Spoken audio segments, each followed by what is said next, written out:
Kincade Salciunas, 97.5 The Fanatic, Philadelphia. Well, it's John Kincade and Connor Thomas today. And today is June 1st. Today was once in a blue moon. Because there was a big full moon this morning, lighting up the whole neighborhood out in Landview this morning. And so I knew it was going to be an odd day. But we've been waiting for this day, Connor, as Connor's in for Andrew. Waiting for A.J. Brown Day. Yes, we have. It's been months. And can you think of you're a much younger man. Can you think of a story that maybe that you've ever been more tired of talking about? No, not really. It's up there. I mean, when you have trades of this magnitude, normally there isn't this level of lead up to them. You like to get things done and move on from we'll call it drama. There's been a lot with it.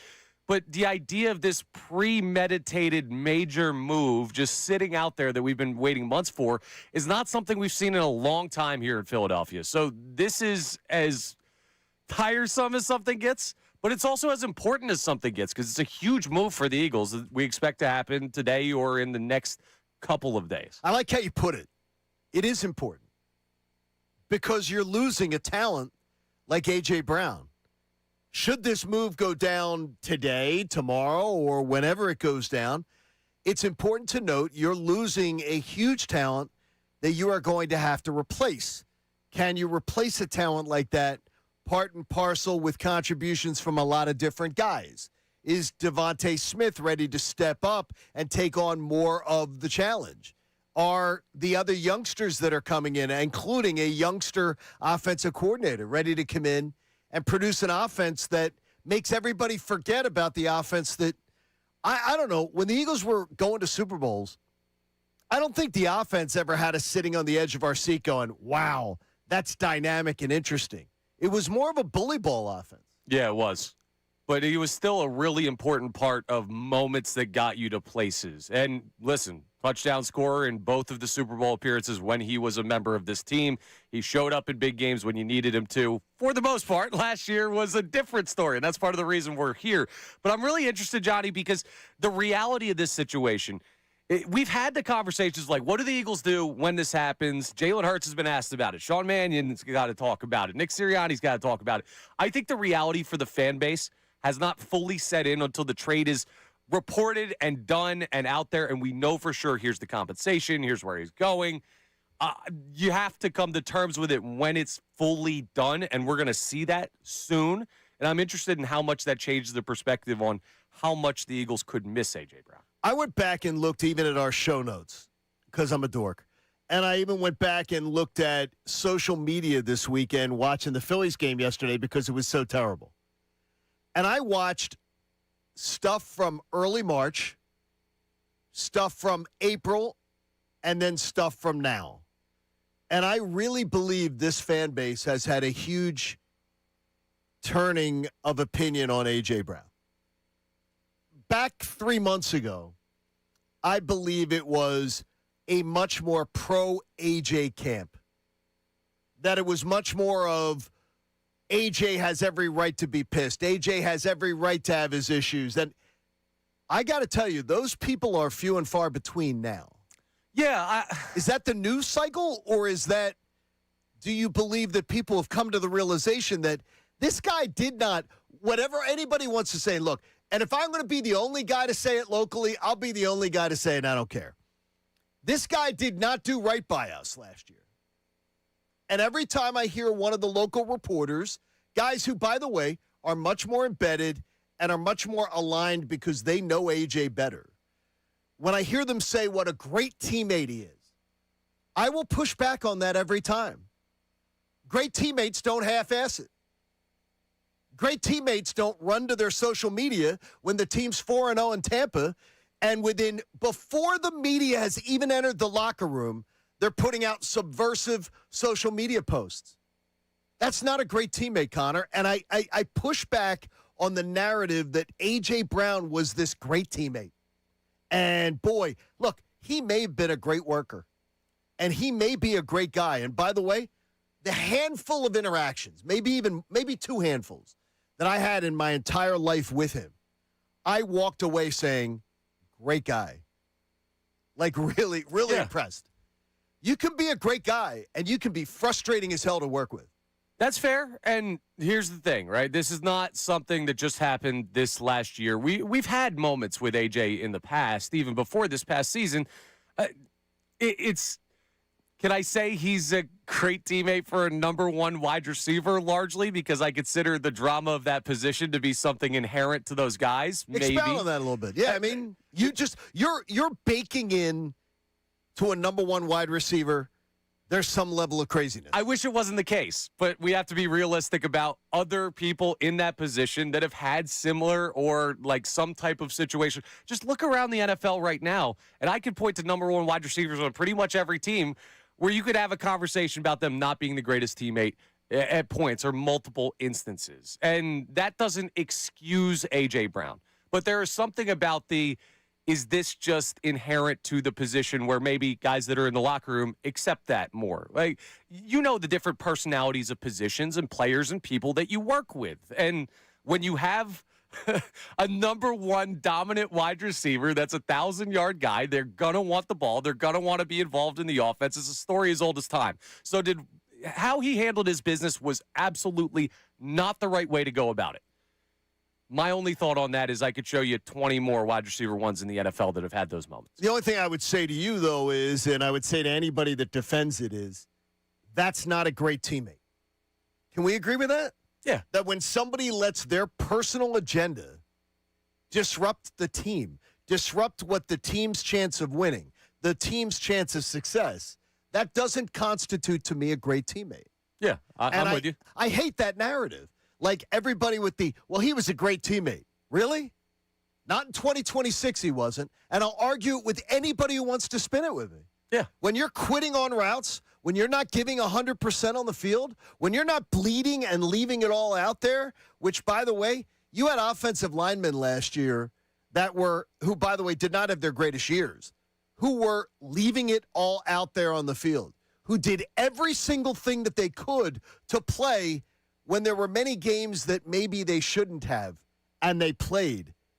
That's a great teammate. Yeah, it's a percentage thing, how I look at it, right? Like, let's say 10 to 15% of the time, as a Philadelphia Eagle, we're not just talking about last year, but in the time that he was here, because there's a longer story to the A.J. Brown Philadelphia Eagles era.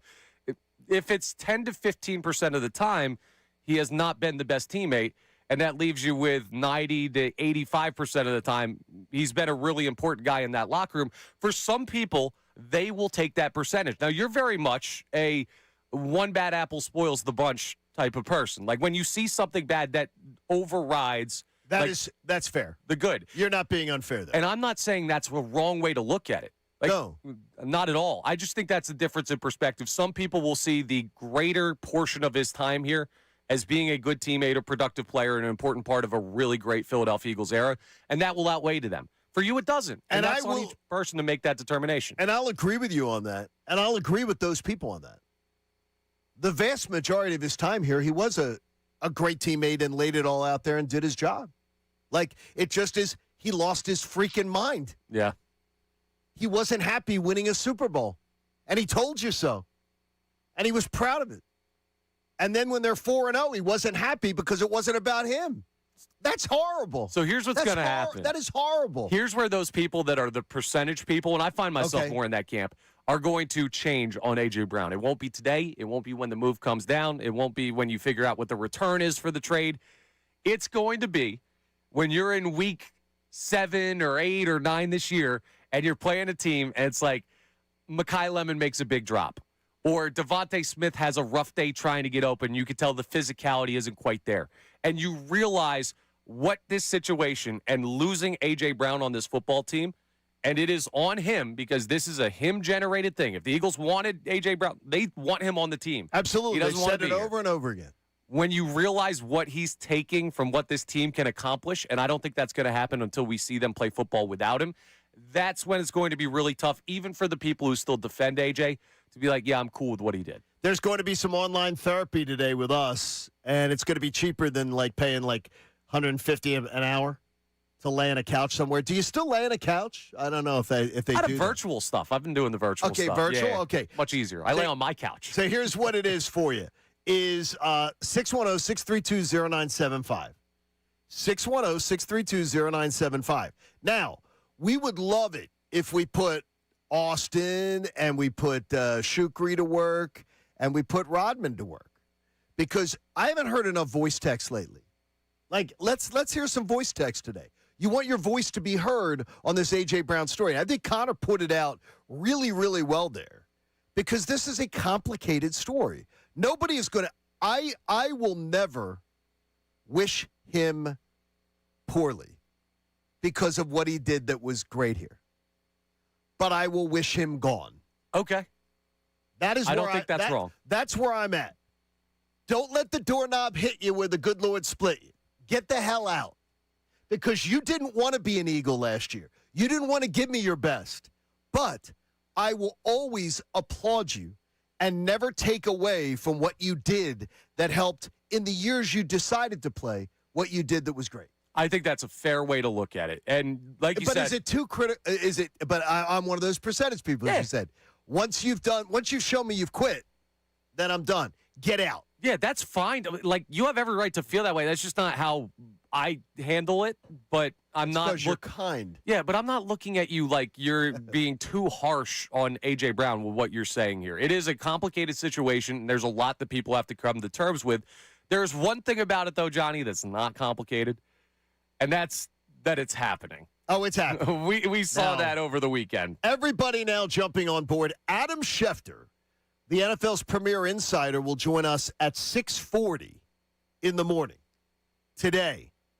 He's got a golf trip planned for tomorrow and Wednesday. That tells me he's not going to be on. He's not on NFL Live on Tuesday and Wednesday. He's playing golf. You think he's a couple pops? He doesn't drink. Adam doesn't drink. He'll I be forgot.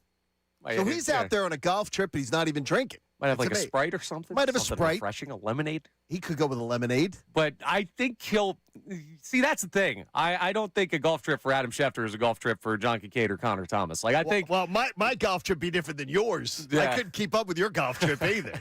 But I think it's going. If he needs to report during that time, I think he will. I'm not so sure on the time frame still, even today. Now, the tweets that we saw this weekend about like people saying the deal's done, seems like Right. the framework's been in place for a while. Like, that's become the prevailing narrative from people in the know.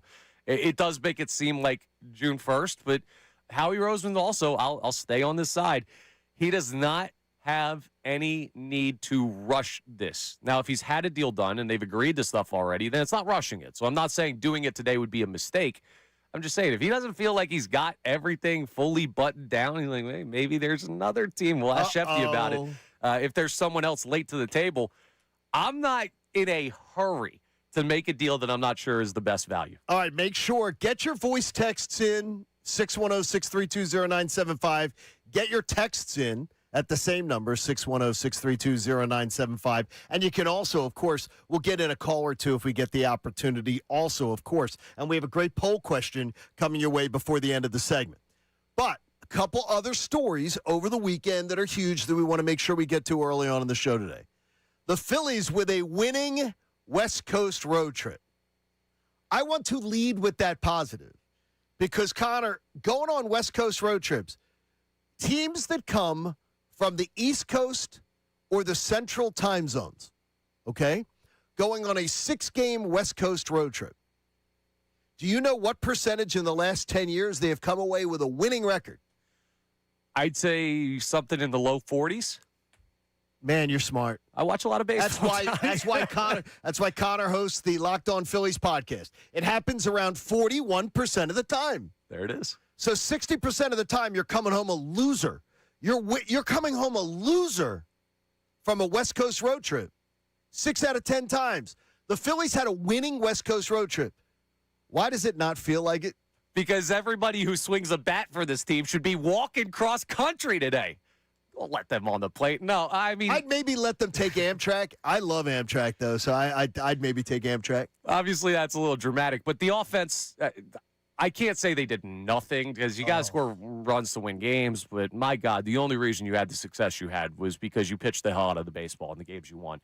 And in the games you didn't, I mean, the offense was non-competitive for most of this road trip, including the San Diego series where you swept. It's just they're not building any type of consistency at the plate. They have too many holes in the lineup right now. It feels like they're waiting around for the guys that are cold to get hot, and there's no rhyme or reason to that. They don't really have other options to do other than wait to see if these guys come out of it, because you're not making a trade on June 1st, but the offense is a problem, and we'll see how long they can survive it for. It's honestly impressive that they won 4 games considering how many issues they had at the plate. Does the pitching, again, last time I said to you, I referred to it as, I'm going to look at the positive even last weekend when they lost to the Guardians. I'm going to look at that and say it's a positive because of the great pitching I saw in the whole series, even though they lost the series. This weekend, I'm talking about another series they lost where, for the most part, a winning road trip. I'm going to celebrate a winning road trip after a 2-4 homestand. You go back and you go 4-2 on the road. I'm going to say, okay, you stop the bleeding. You put the tourniquet on. Right. But how long do we focus on the great pitching and then say that this offense is not becoming a major problem? Yeah, I'm already at that point. So you already are. Now, it's not a full season thing, right? Seasons are in pockets. We just got to June 1st. We got a lot of time left in the baseball season. I'm not saying, oh, this offense is irreparable and they'll always stink. No, but I was with you with the Guardian series, where to me the pitching was the bigger takeaway because we were seeing historic stuff from Christopher Sanchez and Zach Wheeler. But at this point, it has now been a 2-week stretch where this offense has not just been like less productive than you'd expect. They've been non-productive. And when you get into the 2-week period, that's when it's a trend that you're starting to really worry about. And for me, I'm at that point. So I know it's going to sound hypocritical for a guy who just a week ago was like focused on the pitching, but coming off this West Coast road trip, I'm more focused on the issues with the offense. I don't think you're being hypocritical there. We'll have plenty more in the Phillies, though, as the Phillies come home now to face the San Diego Padres. They have to win the series now to give me my 6-3. Yeah. So, I wanted 5-4, so they got to win one game for me, and we're happy. 5-4 is what we wanted, but let's go. So they can win this series again. All right, now the Sixers hire a new Pobo. They do. Pobo's your favorite, so it's one of your favorites. In Mike Gansey. So, what your initial thoughts when you saw that Mike Gansey's going to be the guy? Because I will be honest with the audience and say, what I know about Mike Gansey, I immediately went to my buddies who work in Cleveland to find out anything that I could about them and about the guy. And they don't even know much about him. No. He's got very pointy hair. He played college basketball at the Division I level and He's got good hair. A bit of a baller. Yeah, he does have good hair. He played with the Celtics coach. Yeah. So that's good. Here's the thing. Like, he was a guy that worked his way up. He was the GM of their G League affiliate in Cleveland. He's been promoted from within a couple of times. The Cleveland Cavaliers, you can put as much on LeBron James as you'd like to. They've been a more competitive organization than most in recent basketball history. They've done a nice job. They have. Now, they're not perennial, like, title contender, but they're an organization that I would say does enough things the right way to be on the positive side of the coin. So that's good. Yeah, like, if they brought in somebody from Washington or Utah, we'd be having different conversations. But the other thing that it seems like he does really well, he's worked heavily with their drafting and with their G League team, which to me says looking and evaluating, finding young talent might be something that this guy does better than the average front office executive. But the bottom line is we don't really know because GMs have been so overridden by the president of basketball operations for these organizations. He was a guy that was part of a group rather than someone leading something. So blank slate almost for Mike Gansey. And with a boss that now can help him. Here's your poll question for today. And it's very important that you understand the wording. Considering how things ended with the Eagles, will your first memory of A.J. Brown, first, capital letters underlined, your first memory of A.J. Brown be a positive one or a negative one? Be honest about it. Is your first memory of A.J. Brown going to be a positive one or a negative one? And you can respond on text, too, with that. Send us in your voice memos. We'd love to hear from you. Remember, the NFL's top insider is going to join us live at 6:40 a.m. You don't want to miss it. The latest on what may or may not happen today. Connor's in for Andrew. Kincade Salciunas continues here on The Fanatic.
Twitter poll up to this morning, thanks to Dr. Avi Appel of Iron Mountain Men's Health. Of course, it will stand strong and proud for all 4 hours this morning. Yes, it will. And it's there. And again, the Twitter poll is up, and so you can cast your vote. Simply this morning, considering how things ended with the Eagles, and I say ended, will your first memory of A.J. Brown be a positive one or a negative one? The big key is your first memory. Are you going to be upset? Because I have a friend who is a huge A.J. Brown supporter, who now has turned, I said, you're going through the stages of mourning. Because now he's angry with A.J. Brown. Yeah. Because it's over. We are going to get to acceptance at some point, folks. But he's angry. But anger is one of those steps, for sure. I was angry months ago. Yeah. I'm long beyond anger. Like, I'm at the point where I'm just like, get the hell out. But I'm always going to have great appreciation for what A.J. Brown did for the organization. Yeah. Because he hasn't been that much of a J.O. that he deserves to be, like, destroyed on the way out the door, this jerk, blah, right. blah, blah. I'm always going to appreciate the 3 years that he put in, and I'm always going to wonder, Connor, and again, you can't figure out other people's brains, why it had to end this way.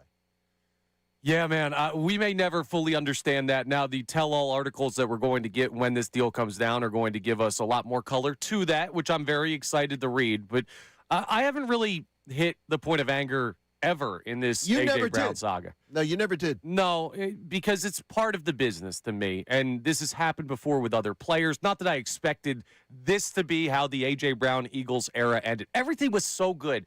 You think back to even just a year or so ago, everything was incredible with the whole dynamic with this team. And I look at this organization and this locker room as one that's together significantly more than they have people detracting. But it also, I was very quick to accept, hey, if this is going to happen, this is going to happen. We move on. And I think part of that, too, that has been so easy for me to avoid the anger is I believe in the success of this team outside of number 11. And I think that the status quo for the Eagles will largely stay the same. Even they're giving up a lot, losing a 1,000-yard wide receiver and a guy of this talent. But I think with everything that you have, this is still one of the gold standard organizations in the NFL with or without A.J. Brown. And that has really helped me come to terms with where we're at. But my vote, John, on the poll. On the poll? I voted positive. My first thought is going to be a positive one. My first thought's going to be negative. And it's going to be, why the hell did this have to happen? Yeah. I want to give A.J. Brown credit for one thing, though. For finding the emotional maturity to deactivate his social media yesterday. Is that emotional maturity? I think it is. I think it's awareness. But I say to myself, too, in the same question, AJ, where was that emotional awareness? Why couldn't you have deactivated your social media during the course of the season and avoided all this bullcrap? Yeah, I think this is more of a protecting himself type of thing. No, but that's what I mean, is that, look, whatever it is. Yeah. It's better than where we were at.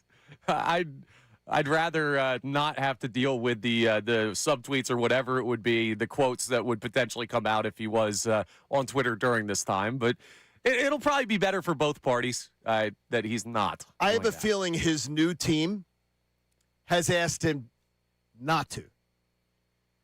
His new team has said to him, let's not start out your tenure with a scandal. Yeah, well, if his new team is indeed New England, I think they've had their hands full with that this offseason. So they probably don't need more negative publicity up there. Why do you use the term hands full? That's interesting. I did not. Interesting use of terminology. Mean that. Austin Jones is in your seat today. Good morning. Good morning. Austin, he used his hands full with the New England Patriots scandal. I don't know if it was necessarily hands full, but we'll keep it moving here. Yeah, we'll keep it moving along. Do we have anything on the text line, which we appreciate the text line, the Davis Honda text line? Feel the Davis difference at Davis Honda in Burlington. They're great people. Yeah, so Greg starts us off today, and he's actually playing right off onto that point and leading into your conversation you had there of maybe the New England Patriots telling AJ to knock it off. He goes, AJ's just going to start creating problems once he sees that the Eagles' success continues and that the Patriots' success falters. I will tell you that I I do not think he's going to find the greener pastures that he thinks he is. Yeah, I don't think so either. Here's one thing with AJ that's interesting, right? Because people like to talk about the Tennessee time and the exit from there and how it was very similar to what's going on here. Remember, he didn't have a single bad word to say about the Tennessee Titans in his time with the Philadelphia Eagles. In fact, he did the celebration the one time where he took the towel off and was like whipping the goalpost with it, but then hugged it, saying like, I still got love for you. That's the Tennessee Titans. They didn't win anything down there. I don't see him as a guy who's going to go to New England and then like badmouth this organization. But I do think that there will still be commentary that Boston's going to have to deal with if he does indeed end up with the Patriots, which is what we believe, and we'll talk to Schefter about that in 5 minutes, that we're going to look and say, hey, there's more of what we saw here. I just don't think it'll be Eagles pointed. I think when ties are cut, ties will be cut. Top NFL insider Adam Schefter, is Connor just told you in for Andrew this morning, will join us in 5 minutes. And I was telling Connor before even the other boys arrived this morning that I had 2 major market morning show hosts texting me at 5 in the morning. I'm like, who's texting me? I'm thinking, did my wife get up early? No. These are 2 major market morning show hosts saying, hey, can you ask Schefter a question for us? Because we're interested. Everybody will have their ears to this Schefter interview, so don't miss it. Coming up. Austin, what else we got on the text line, the Davis Honda text line? Yeah, so this one actually comes through from, no name on this one, but he says something that I don't think we all want at all. He goes, this is all fun and games until AJ fails the physical and has to return like Crosby. Oh, no. Don't put that evil on me, Ricky Bobby. We have not heard anything about that potentially. Not to the point of failing a physical. We have concerns about the Rams, part of the trade being. The Rams had concerns about his knee. That's the level. I don't think that's a fail to physical. I think that's a level of commitment of what you're giving up to acquire that player. That is correct. Yeah, I don't think the physical is falling through. I think there could be a situation where we look back at this trade in 2-3 years and say, hey, maybe the Eagles had more to this of the physical nature than the he was talking way too much nature. But that'll only come out with time. Even if the physical there's some issue with it, the Eagles are going to find some way to move on here. We're looking for voice memos, too, at 610-632-0975, so your voice can be heard on this. I haven't heard enough of these lately on the station. I think we need more of these. Let's hear one of the first ones today, Austin. All right, this is from our guy, Ed. Good morning, John. Good morning, Connor. My name's Ed. I'm 64 years old, long life Eagles fan. There's an old saying, when people show you who they are, believe them. AJ has shown us who he is. He's a quitter. He's a me-first guy. Good riddance. Okay, Ed, first of all, great voice. Yeah, don't try and take our jobs. Yeah, he might need a career in radio. It's very formal, though. Very formal. I like that. I believe that, too. Maya Angelou, the great essayist and writer, that is one of her greatest things is when someone shows you their true character, believe them. It is one of my greatest flaws in life that I do not. I am a fool. I constantly get fooled. I constantly give second chances, and then I say, why did I do that? So I've never learned that lesson, Ed.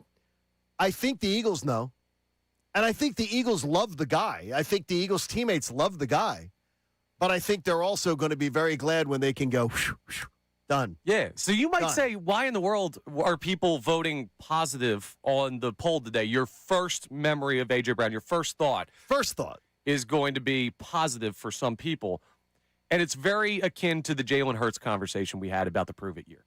And you called this generation of Eagles fans spoiled brats. Spoiled brats. Anybody your age, I'd say if you're 35 and below, you're a spoiled brat Eagles fan. Anybody in the above category, you've at least bled a little bit. But if you're 38, 39, you hardly bled. Yeah, because questioning what Jalen Hurts has done for this franchise is ignoring the entire history of the franchise and what we went through. Like, I love Jalen. I love Jalen Hurts. I love the fact that I get to watch him on Sundays. I love it. I would argue that A.J. Brown is that for the wide receiver history of this franchise. I think he's well, I think there have been some great wide receivers that could, that first of all gave their all to the franchise that never pulled the bullcrap he did last year. Who in this offense in this era would have been amazing. Sure. Yeah, you're not wrong. Like, come on. Like, we're talking Donovan McNabb with A.J. Brown would have been far more productive. Yes, I but really believe. I've lived through the Todd Pinkston, Yes. James Yes, you Thrash, have. Freddie Mitchell years. I lived through the Travis Fulgham year. Like, there's been just such a lack of talent at that position historically for this organization that part of my thought on AJ will always be, damn, it was still great that it happened because we've been waiting for that for a long time. All right, we love getting to talk to him on a Monday. The biggest day, it is June 1st. It was a blue moon last night, which is rare, so once in a blue moon. Adam Schefter joins us on a Monday here on Kincade Salciunas. Connor in for Andrew. And Adam, obviously, you know what we want to talk to you about. Everybody wondering, is June 1st going to be the day? We've waited for this day. We circled it on the calendar. Will a deal go down today for A.J. Brown in your best guess? Well, here's where we're at, and happy June 1st, Blue Moon Day to everybody out there in the Philadelphia metro area. The two sides, to my knowledge, as of this weekend, had not spoken in weeks. Weeks, truly. So at some point today, I would imagine this morning, Elliott Wolf, Howie Roseman, front offices and coaching staffs in New England, front offices and coaching staffs in Philadelphia, they'll come into their offices, and there will be a phone call that's made, whether that's at 9 or 10 or noon. But there is an understanding that they would be getting back together today, reconvening, and reopening the conversations that were along the way from weeks ago. So they have to pick up where they left off. Do I think that will happen? I do. I think that'll happen later today. Could there be something that changes things? Always. Do I think there will be? No. Do I think he's going to be traded at some point here in the next 24 to 48 hours to New England? That would be my best guess and best information. Could something go awry? Always. But they have not spoken in weeks. I expect that they'll resume conversations today. And in the end, I believe that the two sides will come to a deal, as I said to you, how many weeks ago, John? Around 6 weeks ago, as I was bringing up. Yes. 6 weeks ago, I believe I said. 6 weeks ago, I expect the deal to include a 2028 first-round draft pick. Now, again, the two sides still have to get on the phone. They still have to work out details. They still have to come to an agreement. But when that happens, as I told you 6 weeks ago, I think it'll be a 2028 first-round draft pick that is included in that deal.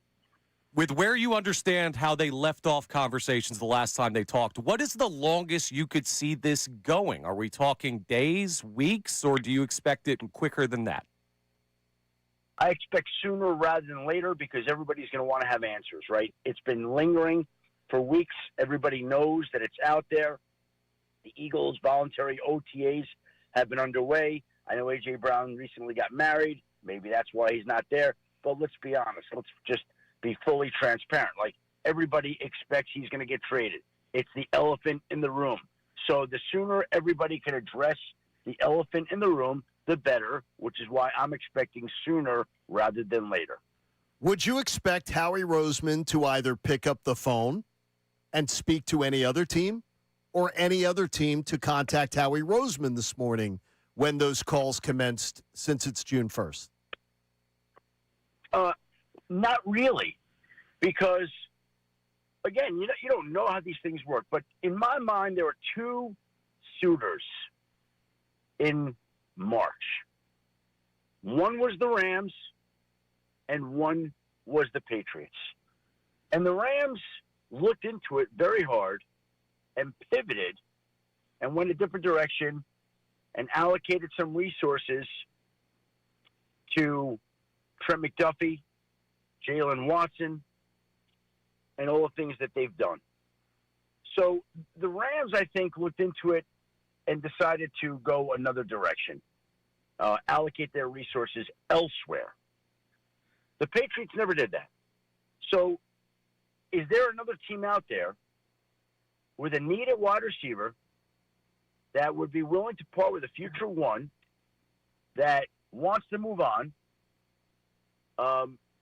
I don't see it. It didn't materialize in March or April or May. Could it happen today? Sure. Sure, there could be a blue moon last night, There was. but I'm not expecting.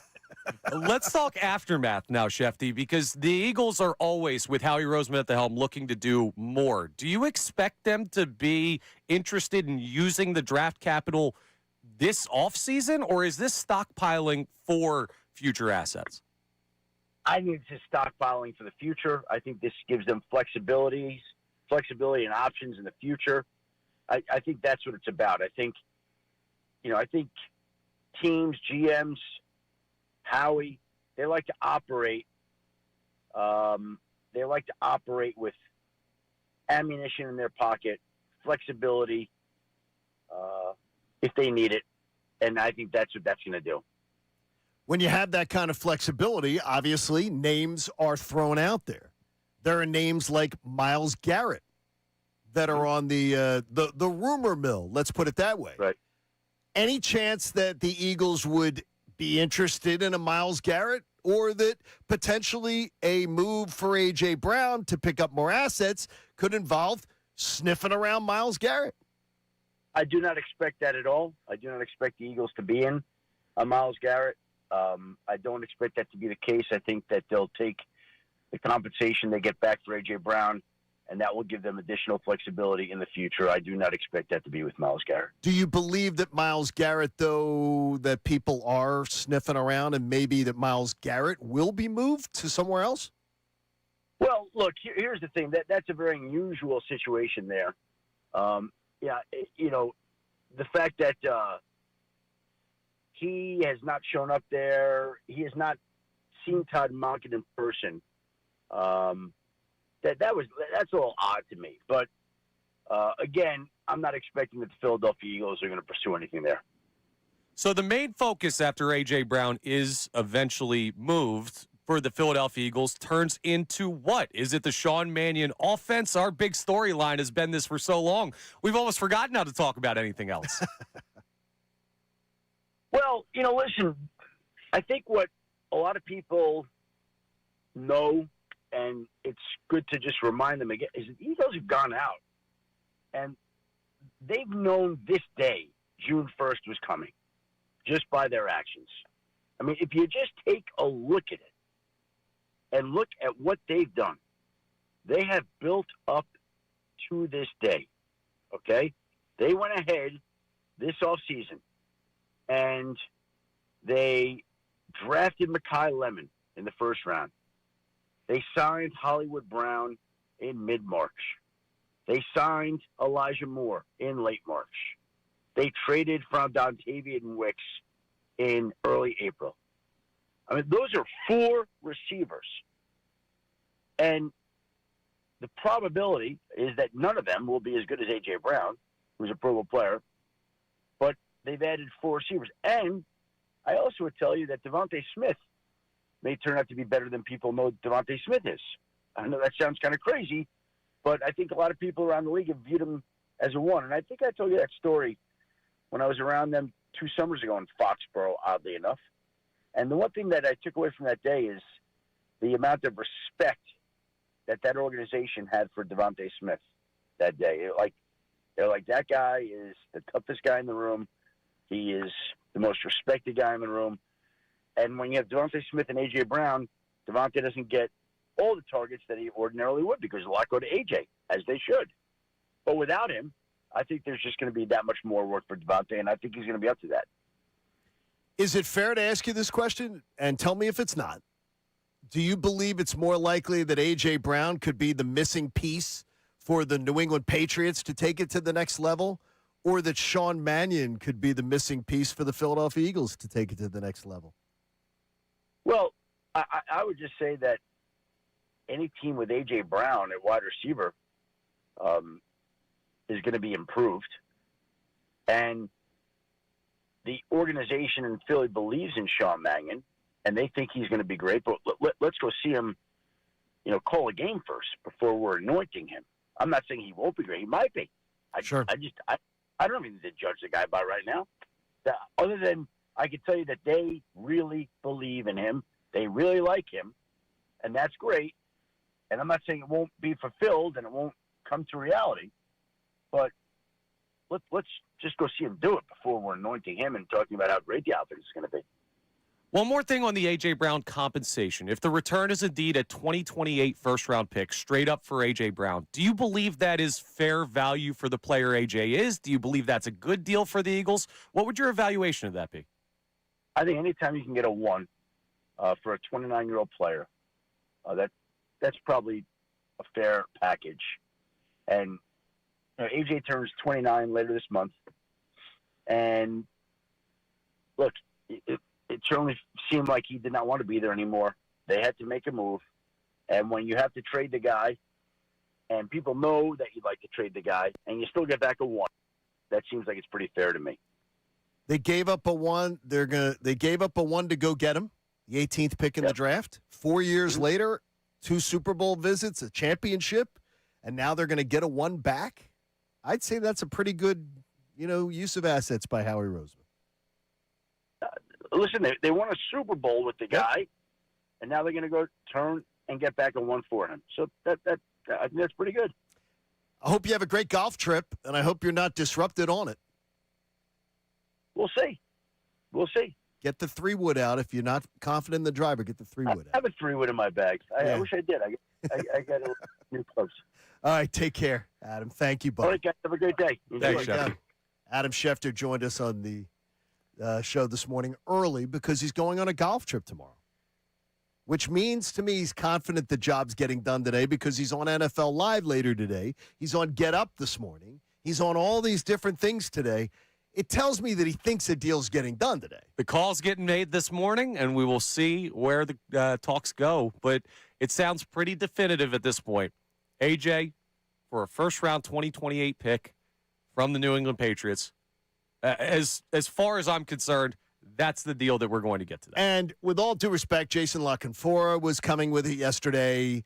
I forget one of the other ones. One of the other insiders was coming with it, and I just had to jump onto Twitter and think about it. All of a sudden, the 2028 Patriots first pick became the as reported by Albert Breer, as reported by, and I'm like, cut that crap. That was reported by Adam Schefter on our show. By the way, on our show first, that 2028 first-round pick of the Patriots 6 weeks ago.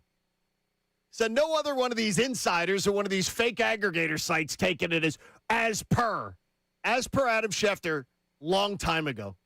So don't miss Schefter when he joins us. We appreciate it. It's always a great interview, and he gave us more great stuff today. He did. We'll replay that at 8:05 in case people missed part of it. You joined it late. You're going to hear the full thing back at 8:05. So we're going to have a lot more on what he just had to say. Hey, we want to hear your feedback from that, from what Adam Schefter had to say at 610-632-0975. Your voice texts are fine. Your texts in. We'll get to a lot of them and get your feedback. Remember our poll question. Considering how things ended with the Eagles, will your first memory of A.J. Brown be a positive one or a negative one? But first, Howie has a reputation for moments just like these. But whether he comes through with a return that pleases the masses is going to continue to shape his reputation. Kincade Salciunas continues on 97.5 The Fanatic. The world's biggest soccer tournament has arrived, and you could trade the entire tournament right on Kalshi.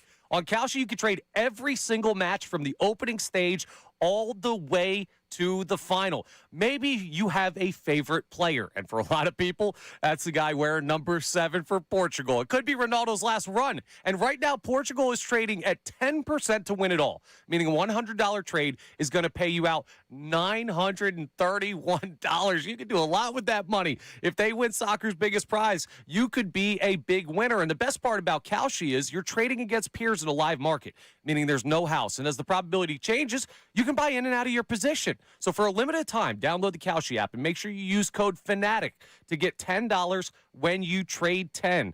Kalshi. That's Kalshi, where you can trade on anything. 18 plus only. Restrictions and eligibility requirements apply. Event contract trading involves risk and may not be suitable for all investors. Prices, values, and available markets may differ from those mentioned. For more information, see Kalshi.com/regulatory.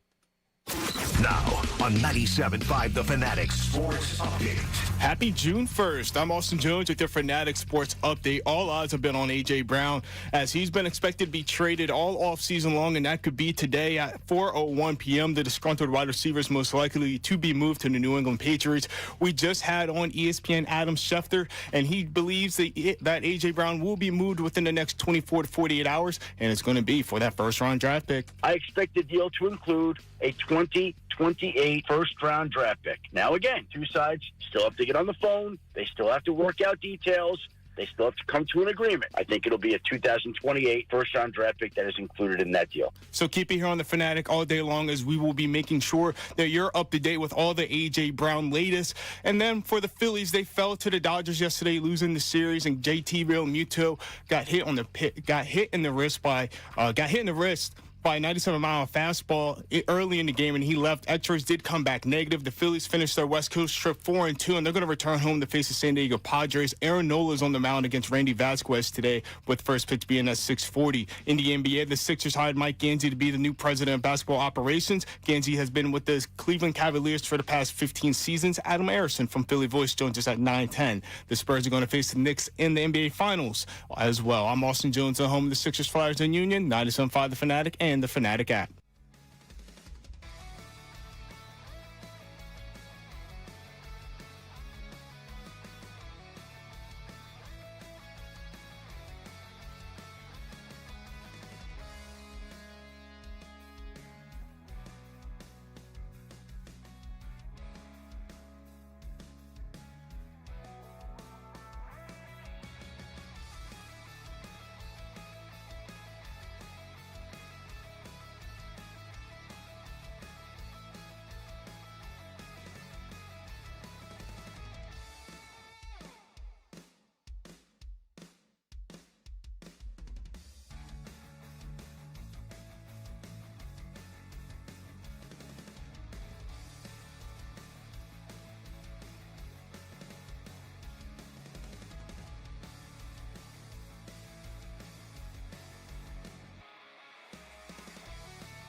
It's so weird that you stood up. Show it again.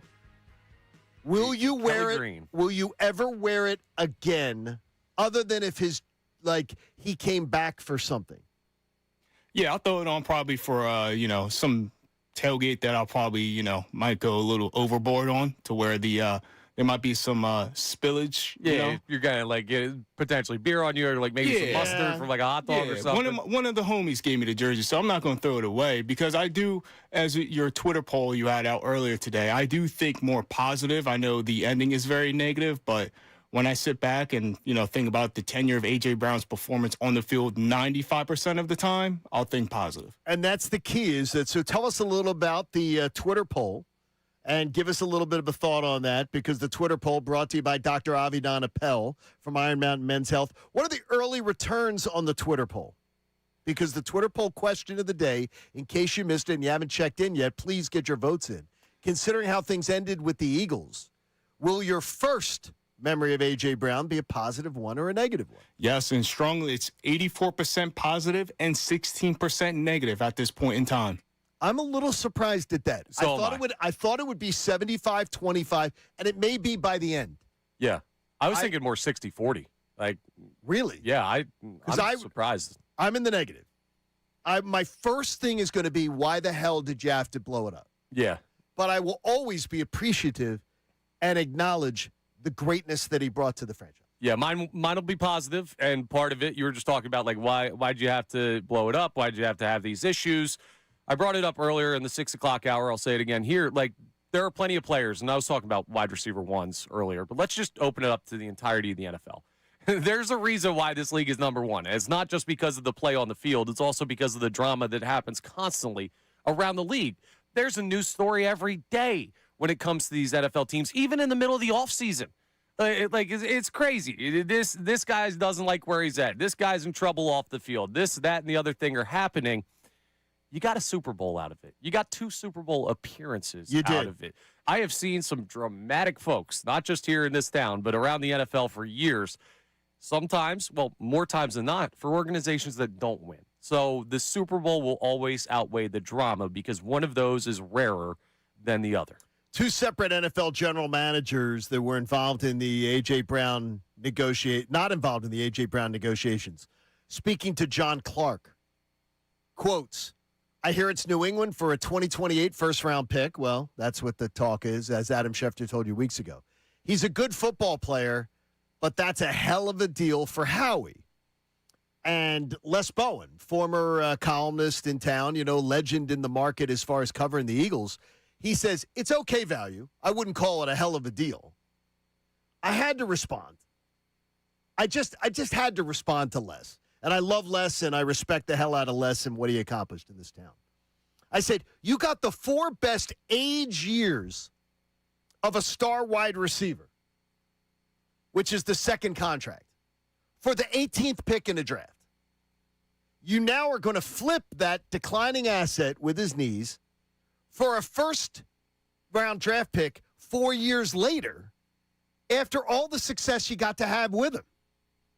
That is a huge win for Howie Roseman, especially as his attitude and his knees have made the market scarce on people wanting him. I'm trying to not be annoyed right now, because that was one of my thoughts during our interview with Adam Schefter. The return of first-round pick in 2028, straight up for A.J. Brown.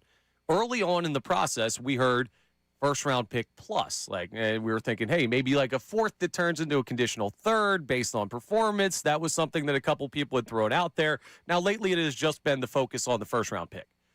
But I did have in my mind for most of these negotiations that you were going to get a first-round pick plus. And part of my brain goes, Schefter is absolutely right. Getting a first-round pick for any player, especially a guy where you didn't really have the leverage you normally have because everyone knows he wants out, and where he's at in his career, 29-year-old wide receiver. With some knees. That should be a win.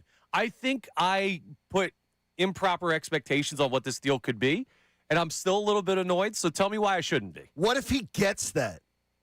Oh, then we're dancing in the What street. if he gets a plus a 4th that could become a third, or plus a fifth that could become a fourth. I'm ecstatic. Like Howie Roseman, you're a wizard. We knew this already, but man, build the statue even quicker of Howie Roseman if you get a first-round pick plus. It doesn't sound like it's going to happen. That's what I wanted the return to be, though, and I feel greedy, like turning my nose up at a first-round pick for a guy that wants out. 4 years later. I know. Logically, you're absolutely right. I got to come to terms with it. I wonder if there's anybody else out there that's like a first-round pick for A.J. Brown isn't enough. You're nuts if you are. You're nuts if you are. Maybe I'm a little nuts today. Look, well, you are nuts. Some of the people in the YouTube chat have been complaining that it's more or less a 2028 draft pick rather than a draft pick that's sooner than that. Okay, but let me give it to you this way. Is it being a 2028 draft pick, which is probably even more amazing, that you're getting a first-round draft pick 5 drafts later for a guy that you got for a first-round draft pick 5 drafts ago. Yeah. And you got all the success you got out of him. That's even more amazing. I never understood the worry about the year. And most trades would tell you in the NFL, it doesn't matter. Because here's what's going to happen. Like, let's say that you're sitting there in 2027 with your first-round pick, and the New England one that you get back is 2028. Are people going to be looking at the 2027 draft and saying, I wish we could be higher up in this draft to go get this player? Guess what? Every team that's up there that would make that trade for a 2027 first round, in addition to the Eagles' first rounder next year, would probably still do it for a 2028. Like, a first-round pick is valuable even a year out. Howie will be able to get to where he needs to if he wants to be aggressive in 2027 by moving that pick. So it's just as valuable for, maybe not just, there's like a slight difference, but it's an incredibly valuable asset even for next year's draft to have. It won't kill you. Here's one you can keep, Austin, on you can keep this soundbite. I'll even look in the camera. I'll even say it right now. The draft pick for the New England Patriots next year will be no better than the 24th. It'll be 24th or lower. And I think that they are not I don't see them as this ascending bunch necessarily. I think they're ascending based on going worst to first. Well, they're going to be the 31st pick this year. Okay? Yes. 31st pick this year. Yeah. So they're 31st in the draft. So that was where they drafted. So next year, I think their draft pick will be no better, no better than 24. It's going to be 24 or lower. I think they're a better team this year. I think they'll have a worse result because of the schedule. I don't think they're going to be a better team. I really don't. That schedule, I think they have a much better chance of being the Washington Commodes than they do. I'm saying I think talent-wise, you'll watch them and you'll be like, they have more this year than they did in the year where they went to the Super Bowl. But I think the result, the record will not be anywhere close to what they put together, which is good for the draft. That's all we care about for the draft position. And I think for 2028, it could go from there. They got a better quarterback. The quarterback's really good, though. Howie's getting a report card, though, based on what happens today. People will grade this trade on what happens today. Whether that's fair or not is up to you to decide. It is interesting, though, and Zach Berman from The Athletic had an interaction where he was talking about, he said some of Howie Roseman's best deals have come when he values picks beyond the upcoming draft. He traded Carson Wentz in February 2021 in a deal that included the first rounder in 2022.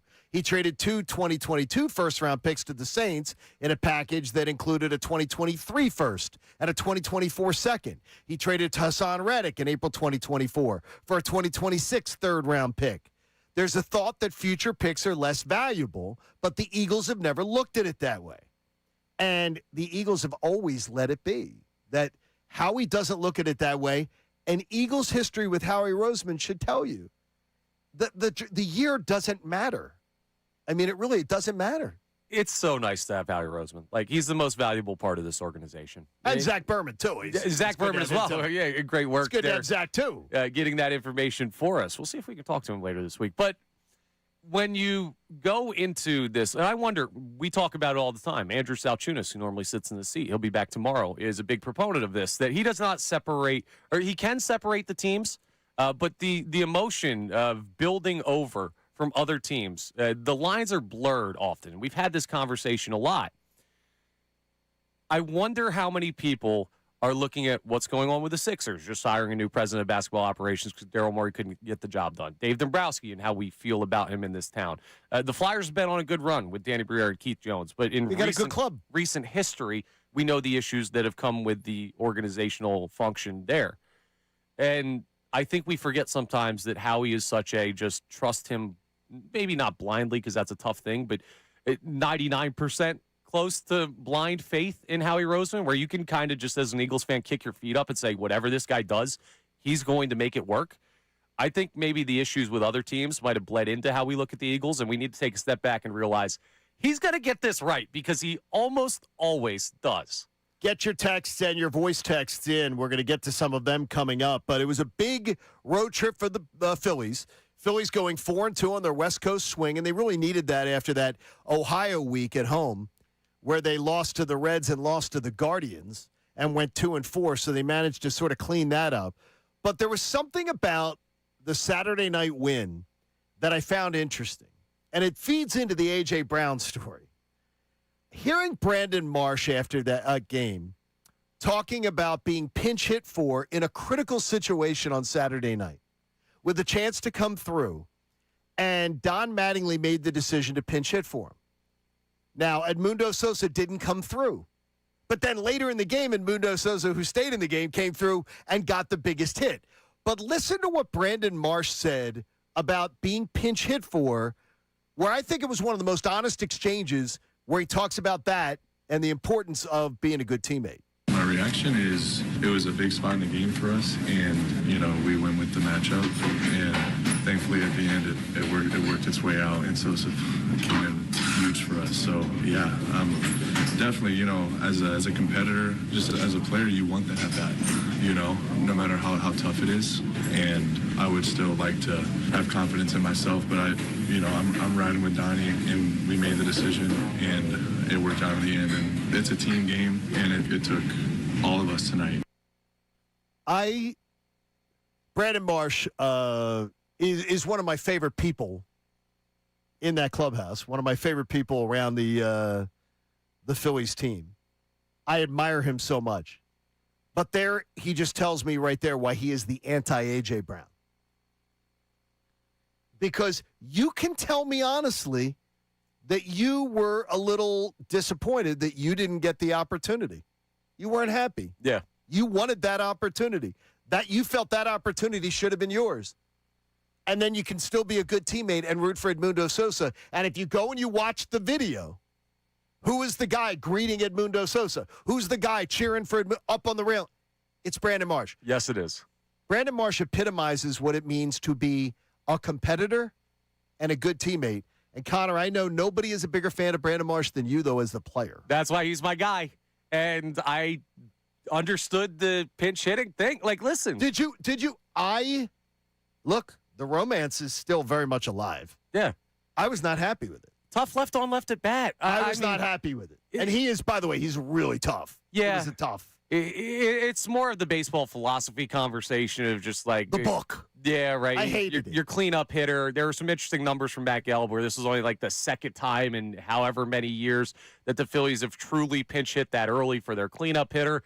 If you see something where you don't like the matchup, that's what baseball has become. The handedness is such a huge part of the decision-making. As a player, you've got to understand that. As good as Brandon Marsh has been this year, and his numbers, his second-best batting average in all of baseball right now, he still struggles at points against lefties. And if Don Mattingly if the manager comes to you and says, hey, we're going with this because I like right on left, you've got to accept that. And being a good teammate is believing in your guys through that. And it paid off, and he handled it perfectly. That's what you want to see from a guy on a team. Don't you like that? Like when you hear that? Like yeah. I love to hear that. It's so easy to be a good teammate. Now, sometimes you have to suck lemons a little bit. Like you got to suck it up, Buttercup. Yeah. Like it's not, but it's so easy to say, look, I'm a little pissed. I wish I could have had that at bat, but you know what? I'm going to be the good teammate here. I'm going to be a good citizen.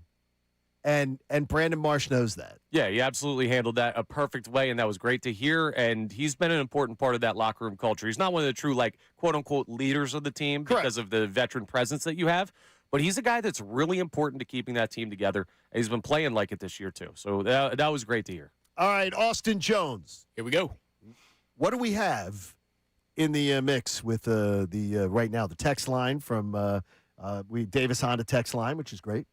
Yeah, so this is from one of your favorite names. Also, John, my first thought when remembering A.J. Brown will be positive. He did so many great things for this football club. I think it's best, given all the drama and him giving up on plays, that we get rid of him potentially a year too early rather than a year too late. That's always been the philosophy of good clubs. And we got a good club. We got a good club here. That you have you want to get rid of a guy early. Now, look. The one thing is, though, are we all of the agreement that they would never have done this without him forcing it? Yeah, absolutely. But the issue is leverage. And we talked to Shefty about it, and he brought up the kind of leverage idea of this guy wants out and you're still getting a first-round pick for him. That's something that's an impressive job, if that is indeed what the return is when the deal is fully done and reported. But they were going to, and the Eagles saw this, lose more leverage if he stayed. So I don't even look at this as like a year too early. I look at this as the timing was necessary.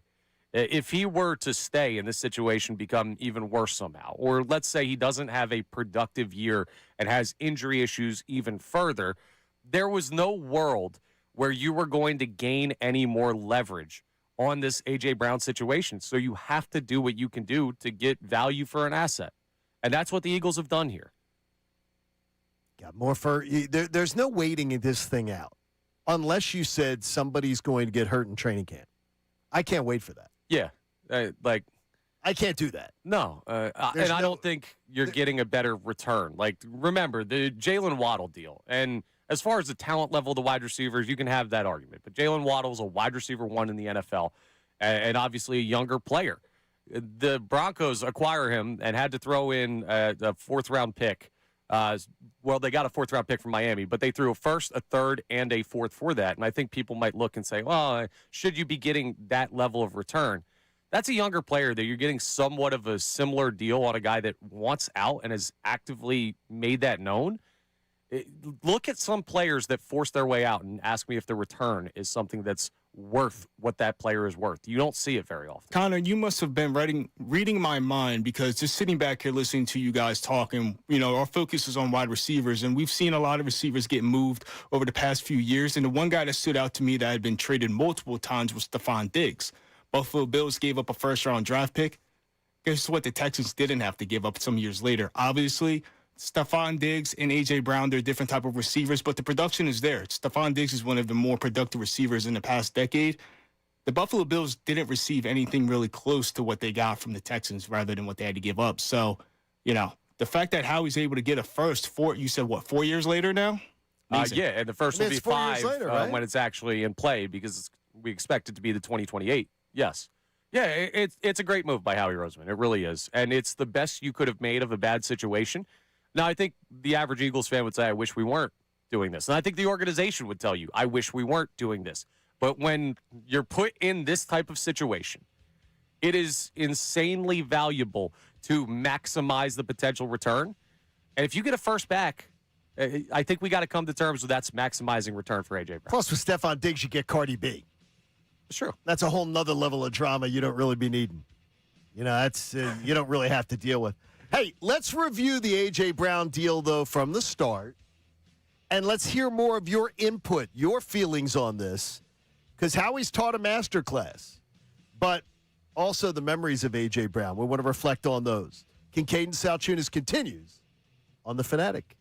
Got to tell you, when you visit my friends, and I say friends, at Benari Jewelers in Exton and Newtown Square, you are going to be so impressed, because they're immediately going to put you at ease. Because if you're looking for the perfect diamond that represents a forever relationship, they will teach you how to buy the diamond like a diamond dealer would, because they're stocked with hand-selected diamonds directly from the world's premier diamond cutters. And showcases are filled throughout the store with the most sought-after bridal designers that you're not going to find anywhere else. And I can tell you, whether you want a one-of-a-kind ring that you can't get at the corporate box jewelry stores, or you would like to handcraft an engagement ring that you make yourself, custom designed, and our own Brendan Gunn did that, and he got the yes. Here's something you're not going to see anywhere else. an industry-leading 110% diamond upgrade guarantee. That is correct. When you leave, you're automatically upgraded. Your diamond never loses value when she wants to upgrade it, or you do for a special occasion. And best of all, Benari is a direct diamond importer. So you get the diamond she deserves, the ring she wants, and you're still going to stay under budget. That's because Benari's the best. So when it's meant to be, check out Newtown Square. Check out Exton. Check out BenariJewelers.com on the web. It's Benari Jewelers. My friends, go get yourself something beautiful from Benari. Now on 97.5 The Fanatic Sports Update. Happy June 1st. I'm Austin Jones with your Fanatic Sports Update. All eyes are on A.J. Brown today as he's expected to be traded from the Eagles and most likely to the New England Patriots after 4:01 p.m. Adam Schefter joined us from ESPN last hour, and he's still expecting A.J. Brown to be moved and still the Eagles receiving a first-round draft pick. I expect the deal to include a 2028 first-round draft pick. Now, again, two sides still have to get on the phone. They still have to work out details. They still have to come to an agreement. I think it'll be a 2028 first-round draft pick that is included in that deal. Keep it here on the Fanatic all day long as we will keep you up on A.J. Brown's future. The Philadelphia Phillies fell to the Dodgers yesterday afternoon to the Dodgers as catcher JT Realmuto did leave the game early due to being hit by a pitch on his left wrist. The Phillies finished their road trip 4-2, and they're going to be back home today against the San Diego Padres with Aaron Nola on the mound against Randy Vasquez. First pitch is going to be for 6:40. In the NBA, the Sixers have hired Mike Gansey to be the new president of basketball operations. Gansey comes over from the Cleveland Cavaliers. Adam Larson from Philly Voice joins us at 9:10 to speak on the new front office hire. In the NBA, the Spurs are going to take on the New York Knicks in the NBA Finals, and in the Stanley Cup Finals, it's going to be the Carolina Hurricanes against the Las Vegas Knights. I'm Austin Jones on the home of the Sixers, Flyers, and Union, 97.5 The Fanatic and the Fanatic app.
Monday is going 7 a.m. hours brought to you by the BetParks online casino and sportsbook app. Live bet sports on the BetParks app. Play all your favorite casino games. There's always another way to win on the BetParks online casino and sportsbook. Got to be 21 in Pennsylvania, Jersey, or Maryland. Gambling problem? Call 1-800-GAMBLER.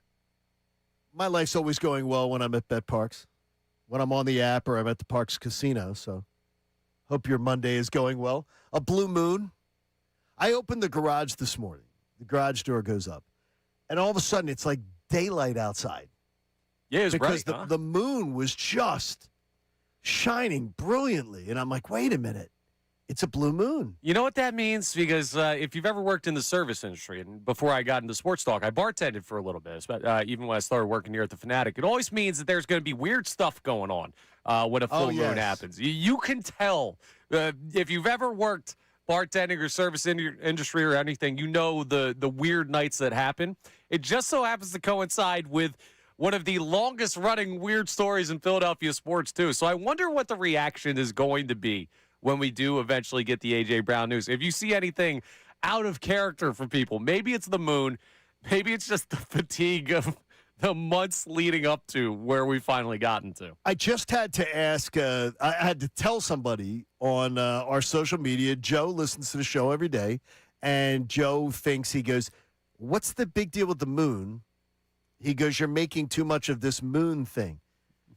I said to him, I said, have you not ever heard the term lunatic? Have you ever not heard the term lunacy?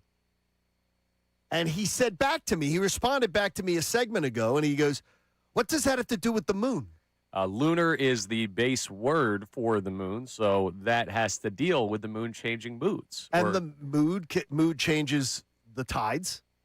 Well, we have good news. There's nothing for anybody to go crazy about today because it's not like one of the biggest trades in Philadelphia Eagles history is expected. I mean, timing couldn't be better. Now, do you look at this as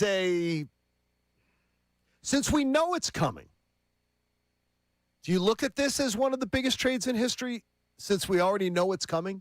Absolutely. Yeah, it definitely is. And that is a great point by you because people may not view it the same way. But when you step back and take a look at the scope of this, in this era of Philadelphia Eagles football, what has A.J. Brown been? If you put him as a top X player superstar in this era, you're talking about a top 5 player on this team. He's absolutely been. Maybe even higher if you want to go there. Superstar. In the best era of Eagles football. He is one of the faces of the most successful era in the history of the franchise that we care the most about in this city. And you're having to move on from him, not because, oh, well, he's old now and he's washed and it's just kind of that time.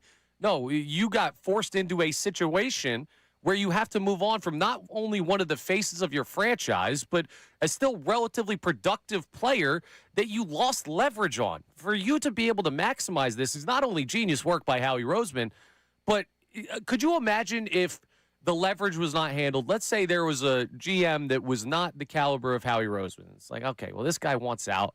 We don't really want to deal with the situation. He would have been dealt earlier because a GM would have gotten itchy trigger finger probably and dealt him earlier. Then your cap is screwed, and you're probably not getting a first-round pick. And you have all of these other issues where you're making the most of it now. This is not a presumed, okay, well, you're moving A.J. Brown, so auto first-round pick. That had to be earned by the negotiations of Howie Roseman.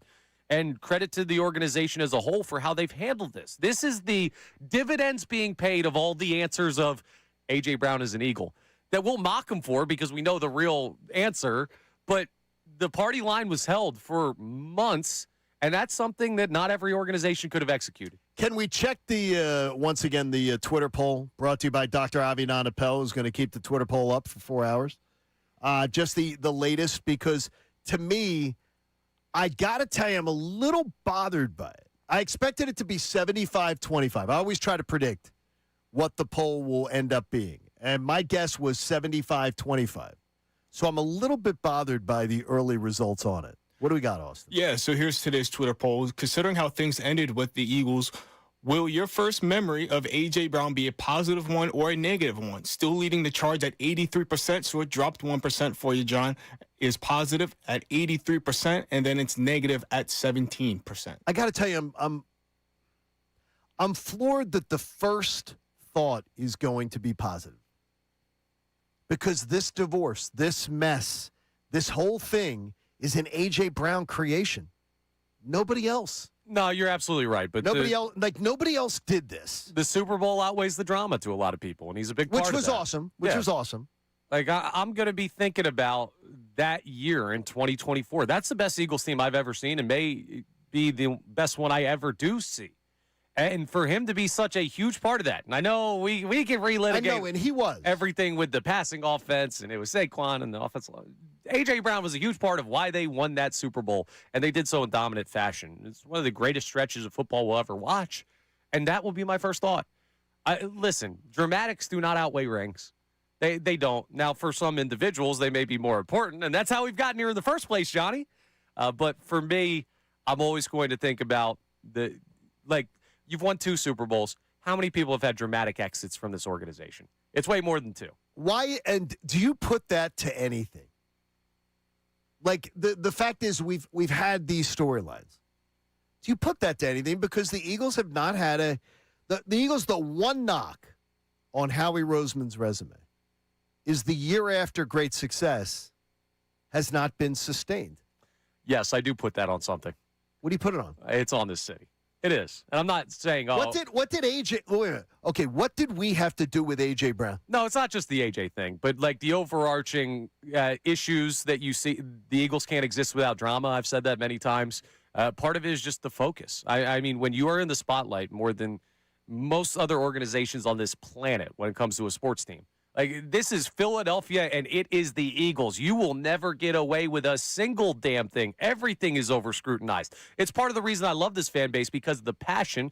But just like anything, there are side effects. And one of the side effects of the passionate fan base that the Philadelphia Eagles have is that it's very difficult for longevity of success because the pressure is just sometimes insurmountable. I wouldn't change it for the world because there are more positives to it than negatives.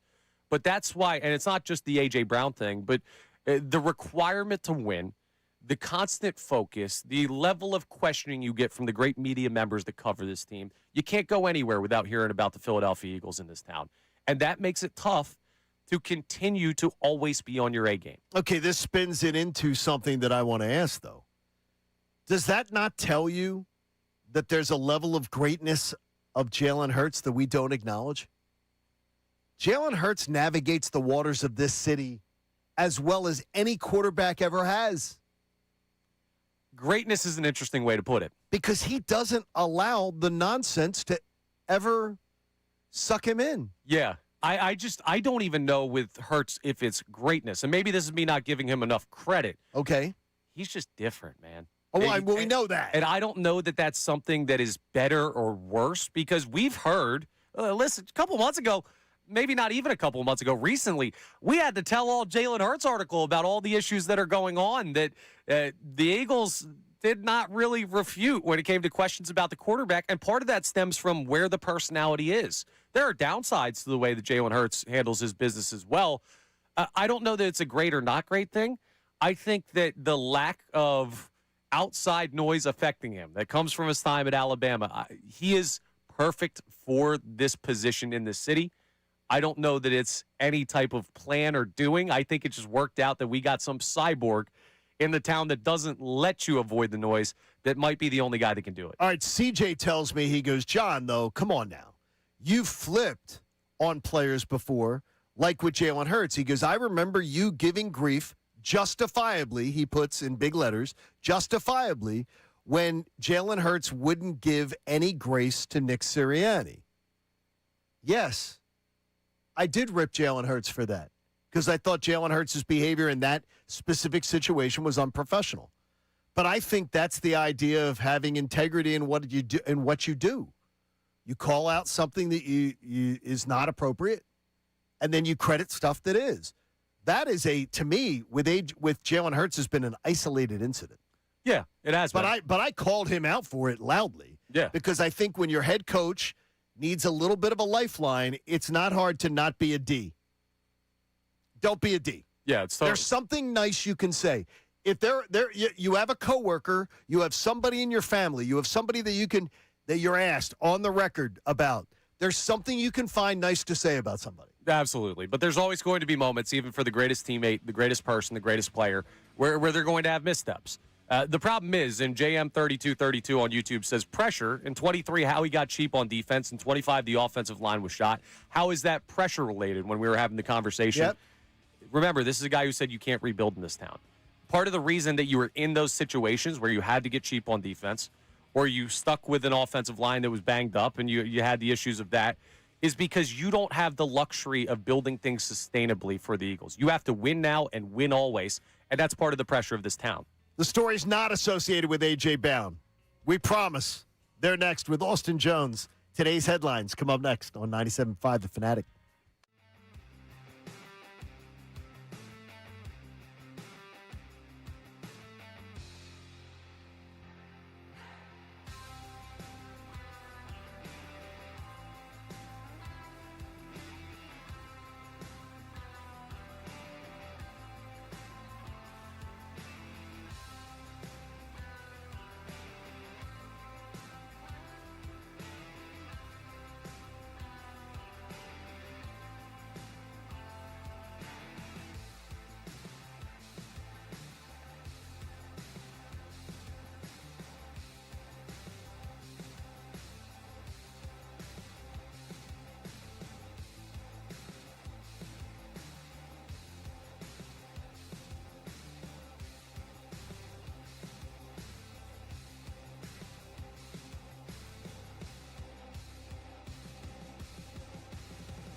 Appreciate you hanging out with Kincade Salciunas. Salciunas returns tomorrow.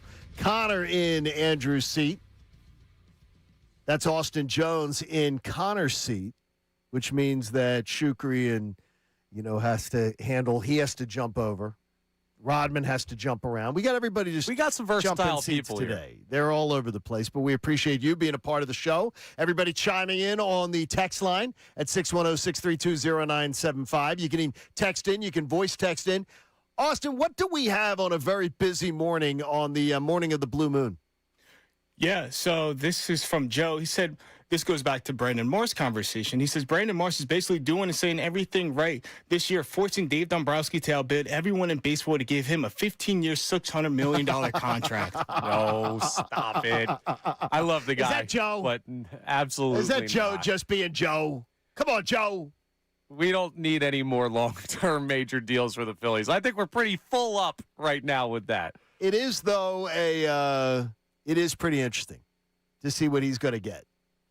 What he's going to end up having to sign for. Yeah, well, we'll have to see what baseball ends up doing before we figure out what they do. Well, with he's not going to Brandon get. Marsh. He's not getting one, and I do not believe he's going to be a player that will be locked down early. No, I don't think so either, and I don't think you're going to see a lot of that unless they're like. Remember, they did it with Sanchez. You're going to have to be like top of the league level talent guaranteed for anyone to give you a monster deal right now because of the coming work stoppage and everything changing with that. So hold your horses on the $600 million deal for Brandon Marsh. I do appreciate the humor this morning, though. We could absolutely use it. Let's check out today's headlines with the aforementioned Austin Jones. Today's headlines with Austin Jones. Alrighty, and today's headlines is brought to you by Lundy Law. For over 70 years, Lundy Law has been fighting for injured people. If you need them, remember the name, Lundy Law. Your injury lawyers. Visit LundyLaw.com. That's LundyLaw.com. Alrighty, so we're going to start with baseball over the weekend because we had some good series take place, but we also had some good interactions and bad interactions. The first one going over to Toronto. As over the weekend, the Pirates are playing the Blue Jays in Toronto, and Esmeralda Valdez hit his first career home run. So, of course, he wants the ball back. The issue is, quote, issue, a kid caught the ball, and the kid was driving a hard bargain. A silent treatment coming back in the dugout. Then the negotiations started. We need a signed bat. I understand what that means, yeah. So, okay, there's the signed bat. And maybe just Valdez, the guy who hit it, and a hat. Yeah, don't go low. Yeah, hey, you got to go for the top, and then we'll negotiate down. They can't say no unless you ask. Looks like Valdez was trying to give him 3 balls for the 1. He's like, no. It doesn't work like that. Yeah. If I ever caught like a first home run ball or a milestone home run ball, I'd be throwing out the first pitch at the next game. I'll tell you. You don't want me to catch that baseball. You think that's what you would negotiate for? I'm driving that up. Yep. I'm driving it way up. Side bat, side ball, and I'm throwing out the first pitch at the next game. Well, think about it, too, John. Like, this was a Pirates fan catching a Pirates player's first home run. Oh, yeah. You want season tickets? I want to be in whatever the Diamond Club is in Pittsburgh. Treat me like a king. Yeah, worst they can say is no. Well, the thing is, I can tell you in Pittsburgh, you can buy tickets to their really good seating section fairly cheap too. Good seats still available. Yeah, good seats out still there at available. PNC Park. Do you remember the Skeens baseball? The kid who got the Skeens baseball card. Yeah. Like yes. he got offered all this thing about like season tickets and season stuff. tickets and everything, but he was like, yeah, but I have to go to Pirate games. Yeah, that is the double-edged sword. Hey, if it's free, it's for me. Something that wasn't free, sticking within baseball. There was some ABS drama between the A's and Yankees game as Tyler Soderstrom over the weekend challenged a strike call as the ball was, to the outer side of the plate. And while the ump didn't necessarily agree with the call and there was an issue with the replay, they didn't show the replay at all and they just ruled what they ruled. Not that I'm anybody that they care about to focus on or remember to hate, but in the years after, it was very. Call a strike, the batter. Looks like we're going to have an ABS challenge here presented by T-Mobile. Sodi didn't like it, and it doesn't look like it's going to show up on the scoreboard, but Adam Beck will have it at some point, and he'll communicate to us at some point in the very near future. The pitch was a strike. The Athletics have 1 challenge remaining. Whoa.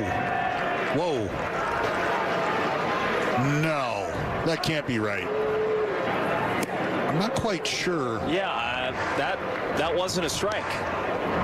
I'll say it. So what happened here? Did he deny the challenge? No, so they did the challenge. The ball was on the outside, lower outside of the plate, clearly a ball, probably like 2-3 inches. As you know, as we're watching the TV broadcast, or if you're listening on the radio, what have you, or you're at the game, they show you the replay. Yes. They never showed the replay on the scoreboard. They never showed the replay on TV. Why? The ump just turned around and said it was a strike. And I'll send you the clip. It was not a strike. That's incredible. Not a strike. Yesterday, the home plate umpire had a really, really bad day in that Dodgers-Phillies game. There was a lot of challenges in there earlier. And he was 0 for his first 7, right? Or 0 for his first 6. 7 of 8 were wrong. Yeah, the challenge pitches in That's that a game. very bad day for an umpire, and that's got to start to piss them off at some point. I'll guarantee you what happened here in this situation is they had some issue with the communication with it. It didn't show up. He didn't get to see it, and he was just like, I'm just sticking with what it is. Exactly and what we're I just was going to roll thinking. with So you it. think that's what it was? Yeah, there were some technical difficulties, and he says, screw it, we're sticking with strike. Yeah, and nobody back from New York or whatever was like, hey, bro, that was clearly a ball. Listen, there are going to be we knew it coming into this, there are going to be some bumps in the road when it comes to implementing this, but largely it's been a positive Well, thing. when you see yesterday's game, does it not, and you're one of the anti-ABS people, Yeah. does it not show you? It was 7, by the way, I'm getting told here. So 7 times in the first 3.5 innings, the umpire called a ball a strike or a strike a ball, and it was wrong. Yeah. And they challenged it, and they get the call right. Is that not better for the game? It is, but I like the strategy of having to use your challenges selectively. I like that there's still some issues with, hey, do I do it here? Is it early? Like, baseball has always been a very strategic, slow-down game. Why not just get it right? Like, I don't understand. Like, why don't we just we can get every call right and not have to deal with challenging? We can get the call right. Why does food taste better when your mom makes it, right? Like, why does the old stuff still exist in the modern Well, world? Betty's dead.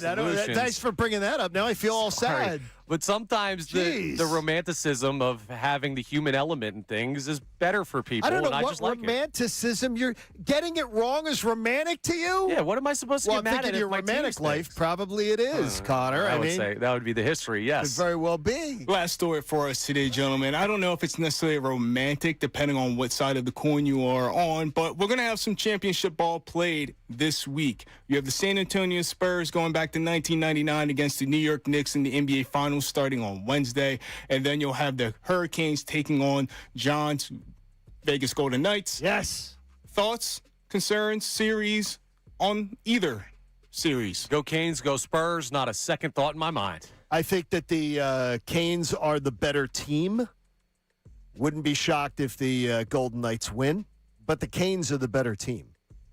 So, and I'm very proud of the fact that the Flyers gave the Canes the series because even though Montreal won a game, Montreal did not give the Canes the series that the Flyers did. Yeah, they had like a 30-day layoff. They lost game 1 because you were rusty. They and were then rusty as hell. It was belt to ass. I mean, the Flyers should be feeling pretty darn good about the effort they put in. And as far as the NBA side is concerned, if you're rooting for the Knicks as a Philadelphia 76ers fan, there's something wrong with your head. Like, it's Spurs all the way. I don't care about Villanova ties. I don't care if you think the podcast those guys do is entertaining. No, we want the Knicks to lose in 4, and I want those fans to be miserable. Yeah, thank you, Connor, for being the voice of reason. Yeah, here. I could care less about the Knicks. The Nova Knicks crap. Question with the Spurs and Wemby. Wemby gets the job done. He's only, 22 years old? Face of the league? Yeah. Yeah, no ifs, ands, buts, face of the league moving forward. No ifs, ands, or buts. I mean, Shea's a back-to-back MVP. Shea's fantastic, but I think that Wemby is the oddity, the size, the story. I think he's still going to be he'll be the brand. Yeah, he's a problem, too, because he's only going to get better. Oh. Like, he is a major, major problem. Thank God they're out west.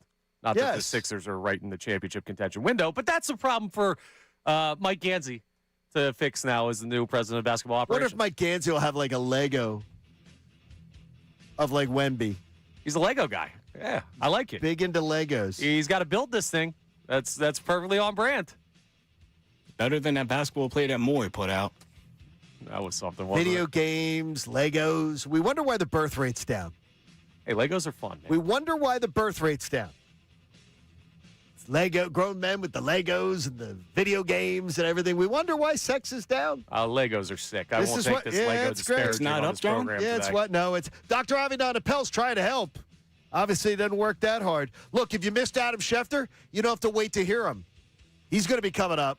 Plus, it's been a wild weekend of news all over the place. We'll talk about Lego Man. It's Kincade Salciunas with Connor Thomas and for Andrew here on The Fanatic. Now on 97.5 The Fanatic Sports Update. Happy June 1st. I'm Austin Jones with your Fanatic Sports Update. All eyes are on A.J. Brown as today is the day he's expected to be traded and most likely to be traded to the New England Patriots around 4:01 p.m. Adam Schefter joined the show earlier today, and he still believes that the Eagles are going to be able to move Brown for a first-round draft pick. I expect the deal to include a 2028 first-round draft pick. Now, again, two sides still have to get on the phone. They still have to work out details.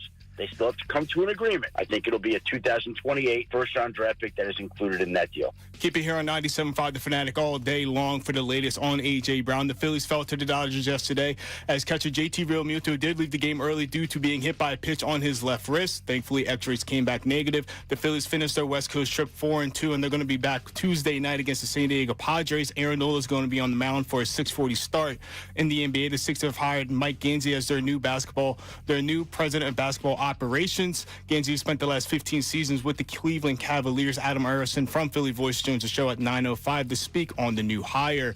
This update's also brought to you by Mattress Firm. Waking Up Drain, Mattress Firm sleep experts will help you find the right bed for deeper rest at Memorial Day sale. Mattress Firm, they make sleep easy. I'm Austin Jones at home of the Sixers, Flyers, and Union, 97.5 The Fanatic and the Fanatic app.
Once in a blue moon, you get a story like this, and we've been waiting for this day forever, and it's finally here. The overwhelming response, just scanning my own social media, seems to be that people are exhausted with it. exhausted with the story. Aren't we? I am personally, and I'm waiting for it to all be over. And Adam Schefter will share his thoughts. He joined us bright and early this morning. And it was the first place anyone even nationally got to hear Adam Schefter was with us this morning. So if you were not up in the 6 a.m. hour, you're going to get to hear that coming up in just about 5 minutes. So stay with us. And we already have thank yous from Cleveland and Boston, where they have replayed part of our interview and gave us proper credit, by the way. Cleveland, you're welcome.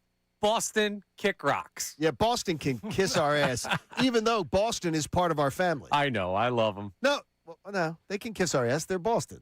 They can still kiss our ass. I love them professionally. Well, I mean, I hate them sports-wise. Exactly. They have a great station, though. So, but everybody hanging on our every word this morning. Well, the words of Adam Schefter. They're hanging on those words. You're going to get to hear them coming up in case you missed it. But the other stuff that wasn't Adam Schefter, it was still a weekend as the Birds get ready. They're going to have their first OTAs, really, the real OTAs.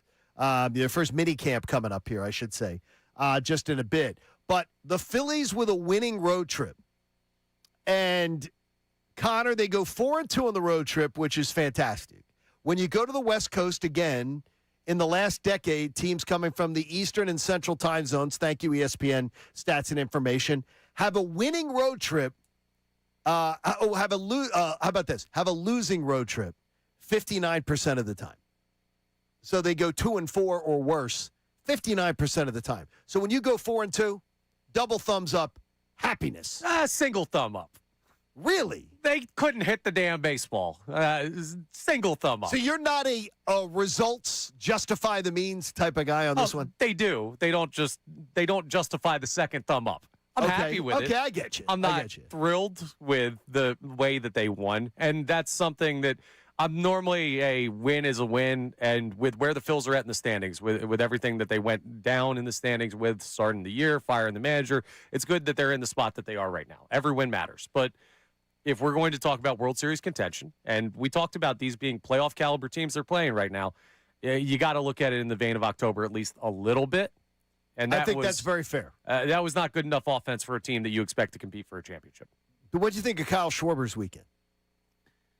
I mean, I find it very hard to go after him in any way with anything. Well, I'm not saying go after him. I'm saying, but is it okay that we can say sucked? Like, that was bad?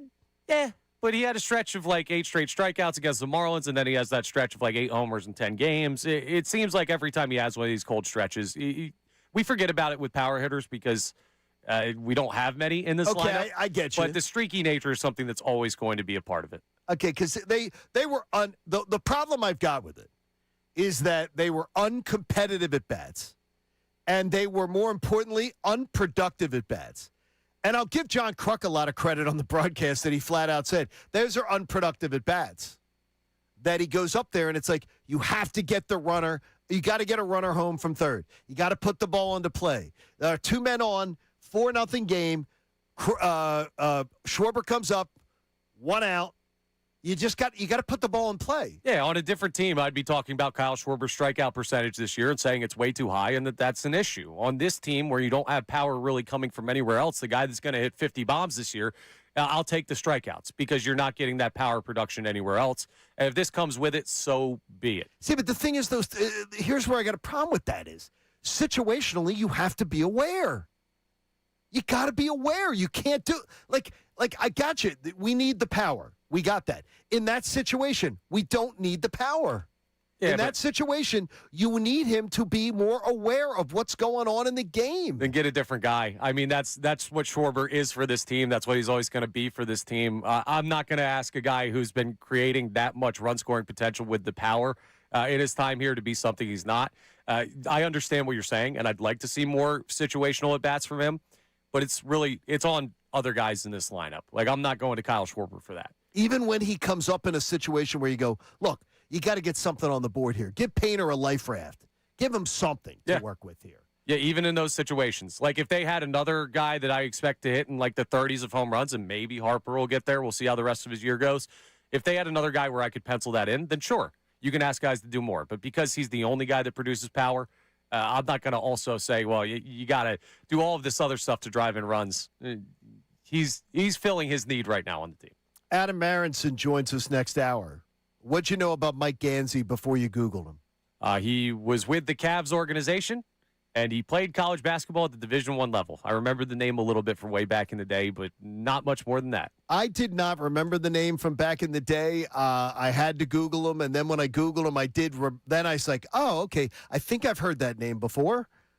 I knew nothing about him. I got to admit, I like what I read, but I really don't know what to make of it all. It's I don't want to be like home run higher or whatever. It's like I'm left wondering, what's this going to be? My guess is it's not going to be about him. I think ultimately, whatever the organization tells you, it's Bob Myers' show. And that's why I'm not overly one way or the other about the hire. But we're going to get into that a little bit later on in the show. Let's hear about what Adam Schefter had to say. Earlier today, the NFL's premier insider joined us at 6:40 in the morning, so you may have missed it, where he had everything on the latest with A.J. Brown. We love getting to talk to him on a Monday. The biggest day, it is June 1st. It was a blue moon last night, which is rare, so once in a blue moon. Adam Schefter joins us on a Monday here on Kincade and Salciunas. Connor in for Andrew. And Adam, obviously you know what we want to talk to you about. Everybody wondering, is June 1st going to be the day? We've waited for this day. We circled it on the calendar. Will a deal go down today for A.J. Brown in your best guess? Well, here's where we're at. And happy June 1st, Blue Moon Day to everybody out there in the Philadelphia metro area. The two sides, to my knowledge, as of this weekend, had not spoken in weeks. Weeks, truly. So at some point today, I would imagine this morning, Elliott Wolf, Howie Roseman, front offices and coaching staffs in New England, front offices and coaching staffs in Philadelphia, they'll come into their offices, and there will be a phone call that's made, whether that's at 9 or 10 or noon. But there is an understanding that they would be getting back together today, reconvening, and reopening the conversations that were along the way from weeks ago. So they have to pick up where they left off. Do I think that will happen? I do. I think that'll happen later today. Could there be something that changes things? Always. Do I think there will be? No. Do I think he's going to be traded at some point here in the next 24 to 48 hours to New England? That would be my best guess and best information. Could something go awry? Always. But they have not spoken in weeks. I expect that they'll resume conversations today. And in the end, I believe that the two sides will come to a deal, as I said to you, how many weeks ago, John? Around 6 weeks ago, as I was bringing up. Yes. 6 weeks ago, I believe I said. 6 weeks ago, I expect the deal to include a 2028 first-round draft pick. Now, again, the two sides still have to get on the phone. They still have to work out details. They still have to come to an agreement. But when that happens, as I told you 6 weeks ago, I think it'll be a 2028 first-round draft pick that is included in that deal. With where you understand how they left off conversations the last time they talked, what is the longest you could see this going? Are we talking days, weeks, or do you expect it quicker than that? I expect sooner rather than later because everybody's going to want to have answers, right? It's been lingering for weeks. Everybody knows that it's out there. The Eagles' voluntary OTAs have been underway. I know A.J. Brown recently got married. Maybe that's why he's not there. But let's be honest. Let's just be fully transparent. Like, everybody expects he's going to get traded. It's the elephant in the room. So the sooner everybody can address the elephant in the room, the better, which is why I'm expecting sooner rather than later. Would you expect Howie Roseman to either pick up the phone and speak to any other team or any other team to contact Howie Roseman this morning when those calls commenced since it's June 1st? Not really, because, again, you don't know how these things work. But in my mind, there were two suitors in March.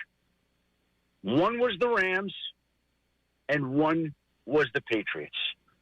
And the Rams looked into it very hard and pivoted and went a different direction and allocated some resources to Trent McDuffie, Jalen Watson, and all the things that they've done. So the Rams, I think, looked into it and decided to go another direction, allocate their resources elsewhere. The Patriots never did that. So is there another team out there with a need at wide receiver that would be willing to part with a future one that wants to move on? I don't see it. It didn't materialize in March or April or May. Could it happen today? Sure. Sure. There could be a blue moon last night. There was. But I'm not expecting Let's talk aftermath now, Shefty, because the Eagles are always, with Howie Roseman at the helm, looking to do more. Do you expect them to be interested in using the draft capital this offseason, or is this stockpiling for future assets? I think it's just stockpiling for the future. I think this gives them flexibility and options in the future. I think that's what it's about. I think teams, GMs, Howie, they like to operate. They like to operate with ammunition in their pocket, flexibility, if they need it, and I think that's what that's going to do. When you have that kind of flexibility, obviously names are thrown out there. There are names like Myles Garrett that are on the rumor mill. Let's put it that way. Right. Any chance that the Eagles would be interested in a Myles Garrett, or that potentially a move for A.J. Brown to pick up more assets could involve sniffing around Myles Garrett? I do not expect that at all. I do not expect the Eagles to be in a Myles Garrett. I don't expect that to be the case. I think that they'll take the compensation they get back for A.J. Brown, and that will give them additional flexibility in the future. I do not expect that to be with Myles Garrett. Do you believe that Myles Garrett, though, that people are sniffing around and maybe that Myles Garrett will be moved to somewhere else? Well, look, here's the thing. That's a very unusual situation there. The fact that he has not shown up there, he has not seen Todd Monken in person. That's a little odd to me. But again, I'm not expecting that the Philadelphia Eagles are going to pursue anything there. So the main focus after A.J. Brown is eventually moved for the Philadelphia Eagles turns into what? Is it the Sean Mannion offense? Our big storyline has been this for so long. We've almost forgotten how to talk about anything else. Well, listen, I think what a lot of people know, and it's good to just remind them again, is the Eagles have gone out, and they've known this day, June 1st, was coming, just by their actions. I mean, if you just take a look at it and look at what they've done, they have built up to this day, okay? They went ahead this offseason, and they drafted Mekhi Lemon in the first round. They signed Hollywood Brown in mid-March. They signed Elijah Moore in late March. They traded for Dontavian Wicks in early April. I mean, those are 4 receivers. And the probability is that none of them will be as good as A.J. Brown, who's a Pro Bowl player, but they've added 4 receivers. And I also would tell you that Devontae Smith may turn out to be better than people know Devontae Smith is. I know that sounds kind of crazy, but I think a lot of people around the league have viewed him as a one. And I think I told you that story when I was around them 2 summers ago in Foxborough, oddly enough. And the one thing that I took away from that day is the amount of respect that organization had for Devontae Smith that day. They're like, that guy is the toughest guy in the room. He is the most respected guy in the room. And when you have Devontae Smith and A.J. Brown, Devontae doesn't get all the targets that he ordinarily would because a lot go to A.J., as they should. But without him, I think there's just going to be that much more work for Devontae, and I think he's going to be up to that. Is it fair to ask you this question, and tell me if it's not? Do you believe it's more likely that A.J. Brown could be the missing piece for the New England Patriots to take it to the next level, or that Sean Mannion could be the missing piece for the Philadelphia Eagles to take it to the next level? Well, I would just say that any team with A.J. Brown at wide receiver is going to be improved. And the organization in Philly believes in Sean Mannion, and they think he's going to be great. But let's go see him, call a game first before we're anointing him. I'm not saying he won't be great. He might be. I don't even need to judge the guy by right now. Other than I can tell you that they really believe in him. They really like him, and that's great. And I'm not saying it won't be fulfilled and it won't come to reality, but let's just go see him do it before we're anointing him and talking about how great the offense is going to be. One more thing on the A.J. Brown compensation. If the return is indeed a 2028 first-round pick straight up for A.J. Brown, do you believe that is fair value for the player A.J. is? Do you believe that's a good deal for the Eagles? What would your evaluation of that be?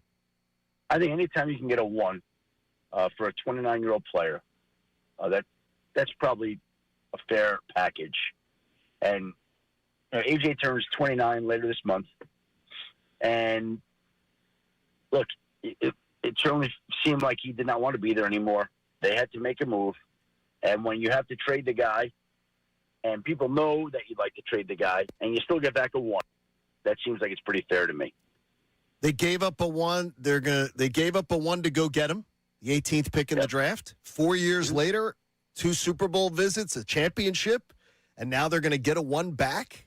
I'd say that's a pretty good, use of assets by Howie Roseman. Listen, they won a Super Bowl with the guy, and now they're going to go turn and get back a 1 for him. So I think that's pretty good. I hope you have a great golf trip, and I hope you're not disrupted on it.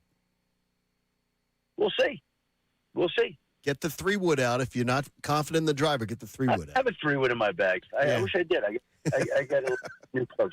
All right, take care, Adam. Thank you, buddy. All right, guys. Have a great day. Thanks, Schefter. Adam Schefter joining us. Biggest takeaway is he doesn't have a 3-wood. Obviously, Okay. the highlight of the interview. Okay, he makes. By the way, I'm not sure Adam appreciates that I constantly bring that up. He makes $8.5 million a year from ESPN. How do you not have a 3-wood in your bag? Well, he did have plenty of information on A.J. Brown, and that's all that I'm worried about there. I mean, it's amazing what is there, but it's there. Yeah. It's there for us now. We just wait. Now, does the gang from Unfiltered get the official word at 4:00? Do they get the official word at 4:00? I think. Does it break during Middays with Marks, the leak? Does Adam come with the leak during Middays with Marks? I'll make a prediction. If we do not, before the end of Middays with Marks at 2 p.m. today, if we do not have news on an A.J. Brown trade being done, we will not get that news today. Really? I think it'll come soon if it's coming today. And if we get to Unfiltered, I think we will get news either tomorrow or Wednesday or later on in the week. Where do you fall on this, Austin? I'm thinking it's breaking before Unfiltered. So I think it's the Adam Schefter rumor is going to somehow be out and about later this afternoon, and then Bill gets to, just fully react to it. I think so, too. I have a feeling that Unfiltered will be reacting to it, and it'll happen during Middays with Marks. There really can't be too much song and dance right now. Exactly. We've been hearing that the framework, there were people saying this week, it seems like the framework for this deal has been done for a while. I know Adam said they have to pick up where they left off. They haven't talked in a couple of weeks, but if they're as close as people have been saying that they are, if we don't get it pretty close after that phone call where it's like, okay, here are the details, we good, done deal, put it out. If we see it drag on to 2, 3, 4 p.m., that means that the sides are working out compensation, and that's going to take a little bit of time, which would be tomorrow, Wednesday, maybe even after Shefty's golf trip, which would be Thursday. Okay, if there's nothing on Unfiltered today, if Unfiltered goes off the air and there's no deal, does that make you believe that there's somebody else at the table? It's one of two things. Either there is somebody else at the table, whether that's Jacksonville, whether L.A. jumps back in, whether the mystery team actually exists and it's not just a figment of Howie Roseman manipulating reporters, Or the Patriots' compensation, they're iffy on something that is a drop-dead point for Howie Roseman, because I don't think Howie is going to cave if they call back today and they're like, you know what, actually, past couple of weeks we got cold feet on the first-round pick. What if we do like a second and a fourth? I think Howie will stand his ground and be like, call me back when you're willing to give a first. I will listen to other offers. That's my guess, but I wonder if that bluff would hold. Wonder if it holds. We'll check the text line. We'll hear some of your voice memos and more. It's the day that Howie Roseman takes center stage and A.J. Brown potentially exits town. It's Kincade and Salciunas with Connor Thomas in for Andrew here on The Fanatic. You know, my friends at Dan White & Associates have been in business for almost 4 decades, and that means when you specialize in retirement and financial planning, you're doing something right. Because if you're talking about people's money, that means they trust you. If you're talking about people's money, that means you've been giving good advice. And finances in retirement can be something that people just don't want to talk about.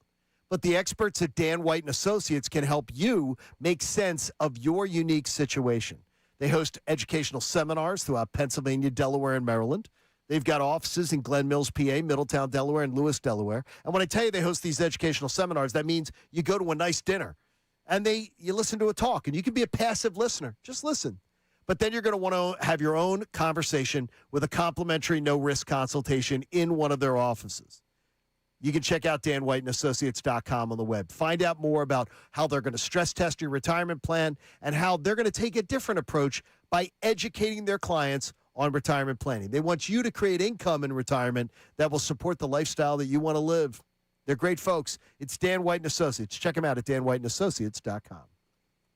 Now on 97.5 The Fanatic Sports Update. Happy June 1st. I'm Austin Jones with your Fanatic Sports Update. All eyes have been on A.J. Brown as he's been expected to be traded on June 1st or June 2nd after 4:01 p.m. The disgruntled wide receiver is most likely to be moved to the New England Patriots. Adam Schefter joined us earlier today around 6:45, and he still believes that A.J. Brown's going to be moved for a first-round pick. I expect the deal to include a 2028 first-round draft pick. Now, again, two sides still have to get on the phone. They still have to work out details. They still have to come to an agreement. I think it'll be a 2028 first-round draft pick that is included in that deal. Keep it here on The Fanatic all day long as we will keep you posted on the latest with A.J. Brown. The Phillies fell to the Dodgers yesterday, and the series catcher JT Realmuto left the game early due to being hit by a pitch on his left wrist. Thankfully, x-rays did come back negative. The Phillies finished the road trip 4-2, and they come back to face San Diego Tuesday night with Aaron Nola on the mound. In the NBA, the Sixers have hired Mike Gansey to be the new president of basketball operations. Gansey has spent the last 15 seasons with the Cleveland Cavaliers. Adam Harrison from the Philly Voice will join the show shortly at 9:10 to speak about the new hire. This update's also brought to you by AAA Auto Service. Save $50 on air conditioning recharge at your local AAA and auto service. Offer includes a free electronic multi-point inspection of your vehicle. Terms apply. See store for details. Offer ends June 30th. I'm Austin Jones on The Fanatic.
What a beautiful Monday it is. It looks sunny outside. Looks nice. We've had a It's good stretch, weekend, right? Oh, yeah. We're fully into the summer now, and it's a beautiful thing. Now, hopefully, at some point this summer, we'll actually get to a conversation on the Philadelphia Eagles that isn't centered around number 11. Do you think that's possible, John? Yeah, I do. I think we're going to get there. I think this show will get there. I just want to get there faster. I really want to get there a lot faster. Now, I know you want news today as soon as possible. A.J. Brown traded, no I'm willing compensation. to let Middays with Marks break it, and then I'm willing to let Unfiltered have the first shot at being the breakdown show of it. I'm willing to be bigger. So if we get to 6 p.m. today and Unfiltered's going off the air and we haven't had news of an A.J. Brown trade yet, is there a part of your mind that thinks, hey, maybe Howie is working for a better deal, or do you assume that means the compensation is lesser? It means that Howie's not happy with the compensation, and Howie's saying exactly what you said. Call me back. Call me back. So do you worry then? Will that have you worry, or are you just impatient because you got fatigued with the whole story? That's impatience. Okay. As you know, I can be impatient. Yeah, we all can at points. But but I'm not going to be worried. Will not come into my vocabulary at all with this one. Okay. Because I'm not worried because, first of all, A.J. Brown has no other options. So the Eagles can't be held hostage in this one. People are trying to spin it as, well, the New England Patriots have all the leverage. No, they don't. They don't at all. They don't have the leverage at all. Howie can't. They have some. There's no leverage at all. The team, first of all, the person who has, and this is one, the great John Sherholtz once shared with me, the team that holds the player always has the greater leverage. Always has the greater leverage. Unless there was some mandate from management saying, we have to get rid of this guy. And most of the times when that happens, for salary purposes or something, the team holding the player always has the leverage. They always are going to hold 51% of the leverage. They always have the edge. Okay. The Eagles have the better leverage here because, two, is that A.J. isn't going to not show up because A.J.'s not going to not get paid. He's not going to not get paid. No player is going to be that stupid. We saw one. Yeah, so you can't say no player. Hassan Reddick, who makes many of us Temple people seem stupid, he tried it. You know any other players in the NFL that have tried it since they started this? I mean, there have been some players that have tried, but it hasn't worked out and then they for 'em. fold like cheap suits. Yeah. So there is no leverage now he just won't play. No, he'll play. Besides, he's a married man now. You think a married man's going to say to his wife, yeah, there's no money coming in? Are you nuts? Got to pay for the honeymoon. Are you nuts? She doesn't want him stuck in the house all day. Oh, yeah. Oh, are you kidding me? Right off the bat? Do you know how many times I get told, are you playing golf tomorrow? That's great. It's trying to get you out of there. It's a great thing. Yeah, go play golf. mean, I don't think we're heading towards a holdout situation. I really don't. I want to know, though, a preference. And, Connor, it's something that you bring up about what's the preference for Howie. Yeah, we asked Adam Schefter about this, and he said pretty definitively that the goal here in acquiring the 2028 first-round pick, which is the assumed future compensation for A.J. Brown, would be to build those assets for the future, which is either use that pick or maybe when the 27 draft comes around, trade it as part of a package to move up. But the idea is not that this will be a flip these assets in the near future to do something now. Now, that might be what they do. Is that what they should do? What would you prefer? Because I know there are, we talked about Kyle Schwarber earlier and swinging for the fences. There are a lot of folks in this fan base that love to swing for the fences. Sometimes it works, and you end up with a Saquon Barkley signing where some people thought paying a running back that much money was not going to help you. Sometimes you go ahead and you take a valuable asset and you try and make a play for a big swing, and if it doesn't work out, you put yourself behind the eight ball. So I'm curious, would you rather see Howie Roseman be conservative with the capital that you get back from the A.J. Brown trade, or do you think that there's something they could do this year in a championship contention season to push themselves over the top? In a crowded NFC, mind you, where there are some really good teams out there. I want nothing to do with taking the assets that are acquired and going, let's push all our chips to the middle of the table. I want nothing to do with that. Why not? Because of the fact is, I've already seen Howie Roseman and how he operates. And one of the things is not breaking the bank. It's sort of what I was saying with Bill Colarulo the other day and the Flyers offseason with Danny Briere. This is the Eagles are in a time when they need these assets because that defense is young, talented, and they all need to be re-signed. The offense is a little coming of time when you're going to have to start to move on from guys, and you're going to have to start to restock the shelves. So what you're going to need is young, affordable assets. The Eagles need those assets. So no, Connor, I do not want those assets moved for a let's go swing for the fences with some player and go for it in 1 year. That's going to screw them in the long-term plan of always knocking on the door to win a Super Bowl. So I am absolutely 0% do I want that. Can they win a Super Bowl this year? Sure they can. Absolutely they So can. if there was a player, say around the trade deadline, that would make this team significantly better in regards to them pursuing that championship, would you be okay with it then? Give me a scenario. What is their record at the time? Are they leading the NFC? I'll say they are the 3 seed in the East, in the NFC right now. I'll say they're top 3. I don't want to say 1 because that's too fair. I'm fine. I'll take my chances. Okay. I'll take my chances. You tell me they're the top seed. You tell me they're having a miracle year where they appear to be the number 1 seed and they have a chance to really lock that one away. I'll talk. We can revisit that conversation. Yeah, here's the thing that people want to think about. If you're in the big swing camp, right? And I'm not. I'm with you, Johnny. I'd rather see them build for the future more. Now, what's funny is when you proposed this to talk about today, I thought you were coming with the other angle. No, I'm not. And part of it is because of what the Eagles have already told you. I like to try and keep my expectations on par with what the team can realistically do. The biggest swing that they've taken this offseason was the Jonathan Grenard trade. And that is a talented player, a double-digit sack guy when he's at his best, and a position of absolute need for the Philadelphia Eagles. They traded 2 third-round picks for that guy. We're talking about a first-round selection in a draft that's going to be really imperative for the Eagles to get right because of a potential Jalen Hurts extension. Absolutely. The extensions for all the guys on the defensive side of the ball, like 27 and 28. The cap isn't getting easier to manage with the talent that you have on this team that needs to be paid. If your big swing is 2 third-round picks, now I'm going to expect this team to go out and basically double that output to bring in somebody else. I don't think they have a position of that much need. If you get to the deadline and it's like the safety position has been a mess, and there's somebody out there that is a game-changing player that you have under team control, we can have a different conversation circumstantially. But in the offseason, I don't want to see them take any home run swings because, 1, I don't think they need them. And 2, it's not what they're going to do anyway. So I'll be arguing with a wall to try and get them to do that. Austin, what do we got on the text line or voice text line at 610-632-0975? Brought to you by our friends at Davis Honda. Love the folks at Davis Honda. Get the Davis difference. Hoping Andrew gets in a new Honda at some point.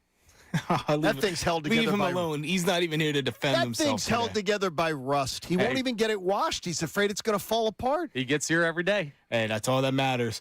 Alrighty, so this is from a individual from Delaware. Yes, A.J. Brown started it, but the media made sure to finish the drama, took the story and ran with it every day. Can't act like y'all had no part in it. What? Well, I don't understand this. I don't understand It's your fault, John. Yes. I love it. A.J. Brown created the drama. A.J. Brown ran to his phone like a teenage girl after a game when they were 4-0 to start doing the subtweeting and the, those who don't use me, or whatever it is. I mean, just shut up. I mean, we were on a bus in Clearwater, and I'll never forget when it came across, and I went, uh-oh. And I said to Andrew on the bus, I said, here we go. I knew it. Here, somebody had to ruin the party. Yeah, with that. I just don't understand what anyone thinks people in the media did wrong. There's one situation surrounding this where if you're mad at the Rossini-Vrabel thing and think that the market was manipulated by an insider not handling their business properly, okay, totally fine. I understand that. We've covered that. We've talked about that story. But outside of that, which is not here, and I don't think created an A.J. Brown trade, it just changed where the perspective was on where he could go. What are we going to not report on it? What? I mean, seriously. Like, nobody just made up a story that he wasn't happy here. It's very obvious that this was his decision, and it's our job to tell you what's going on. So, you know the old expression, don't shoot the messenger? I think that very strongly applies to where we're at right now, and I got my hands up here. Don't pull that trigger. It wasn't me. Hey, we're going to check your feedback and more. Plus, the Phillies' inept offense, yet impressive winning percentage under Don Mattingly is really, really odd. We'll get into it both when Kincade Salciunas continues on the Fanatic.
Hopefully your Monday morning is going well.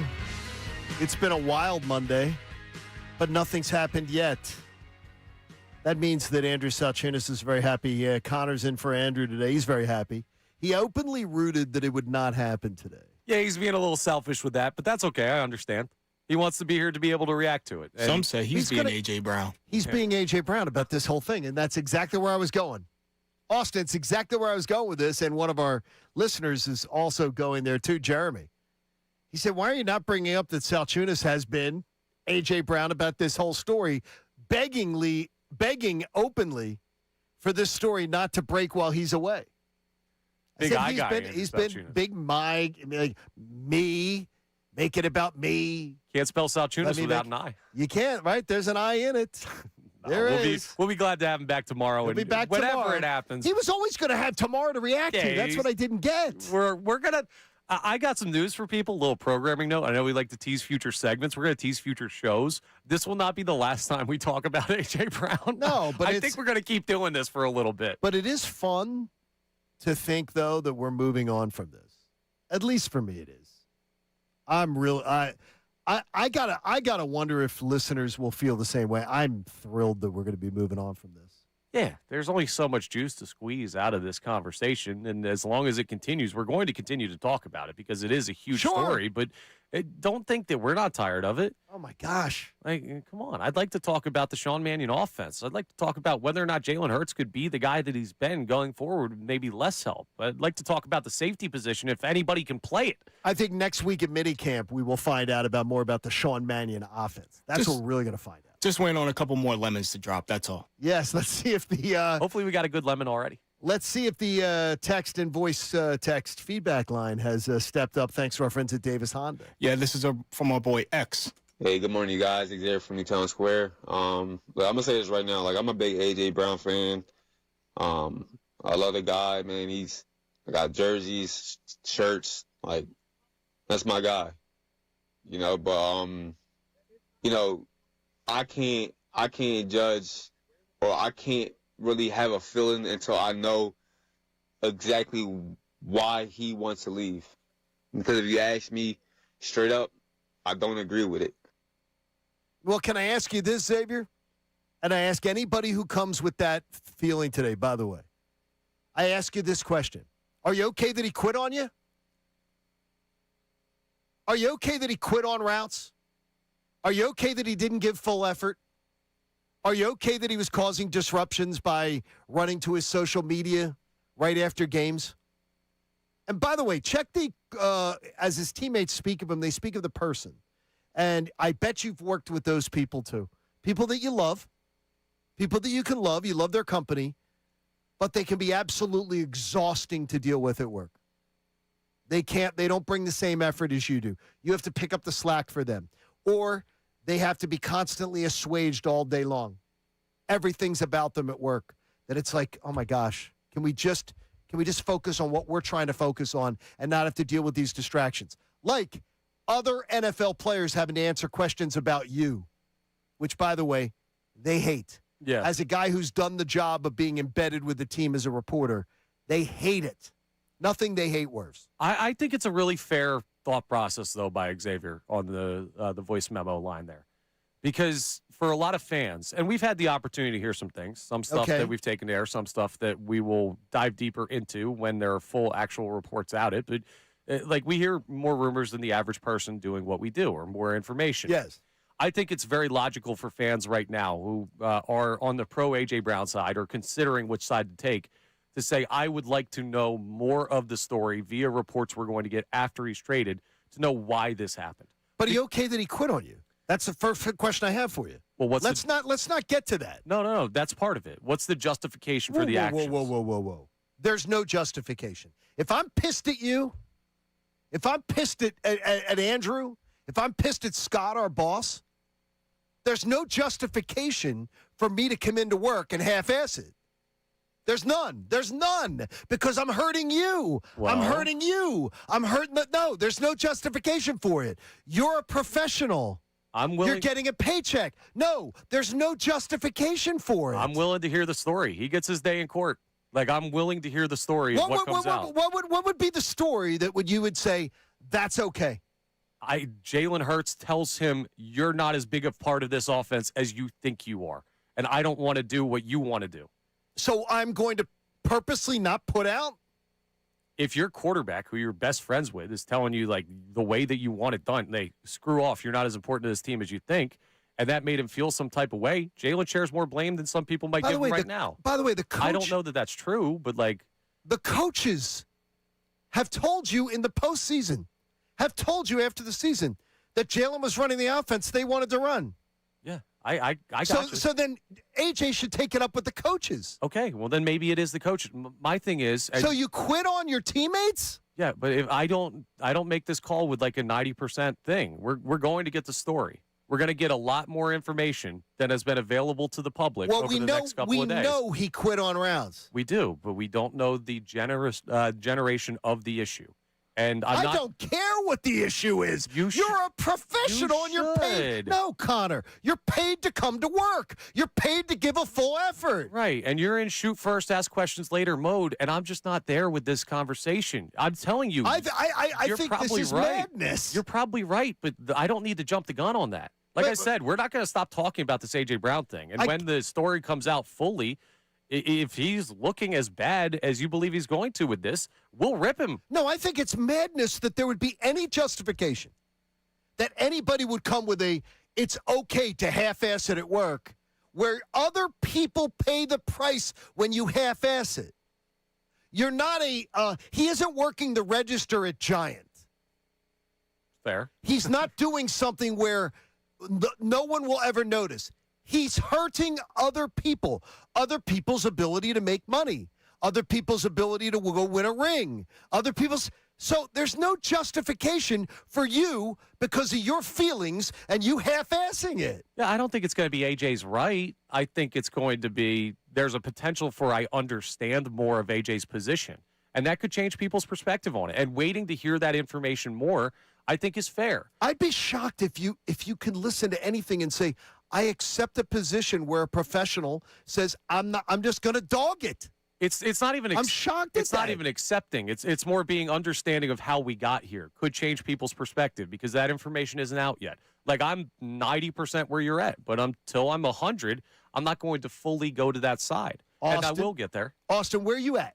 Are you at 90 or are you at 100 of saying? I don't agree with you, Connor, at this point in time, just because, like John is saying, this guy is essentially taking food off the table for other individuals because of how he feels internally. People got fired because of it. And we've all played sports where we haven't reached this type of level, but we've all had teammates where they are, more about themselves and, they hurt the chemistry of the team. And yeah, you'll deal with it when you're winning, but there will be a point in time where, like John says, like, man, this just keeps happening. And the one thing I want to ask you both about this overall, we keep saying, oh, we're going to get the articles, right? It's going to tell us, right? They're coming out. That's fine and dandy.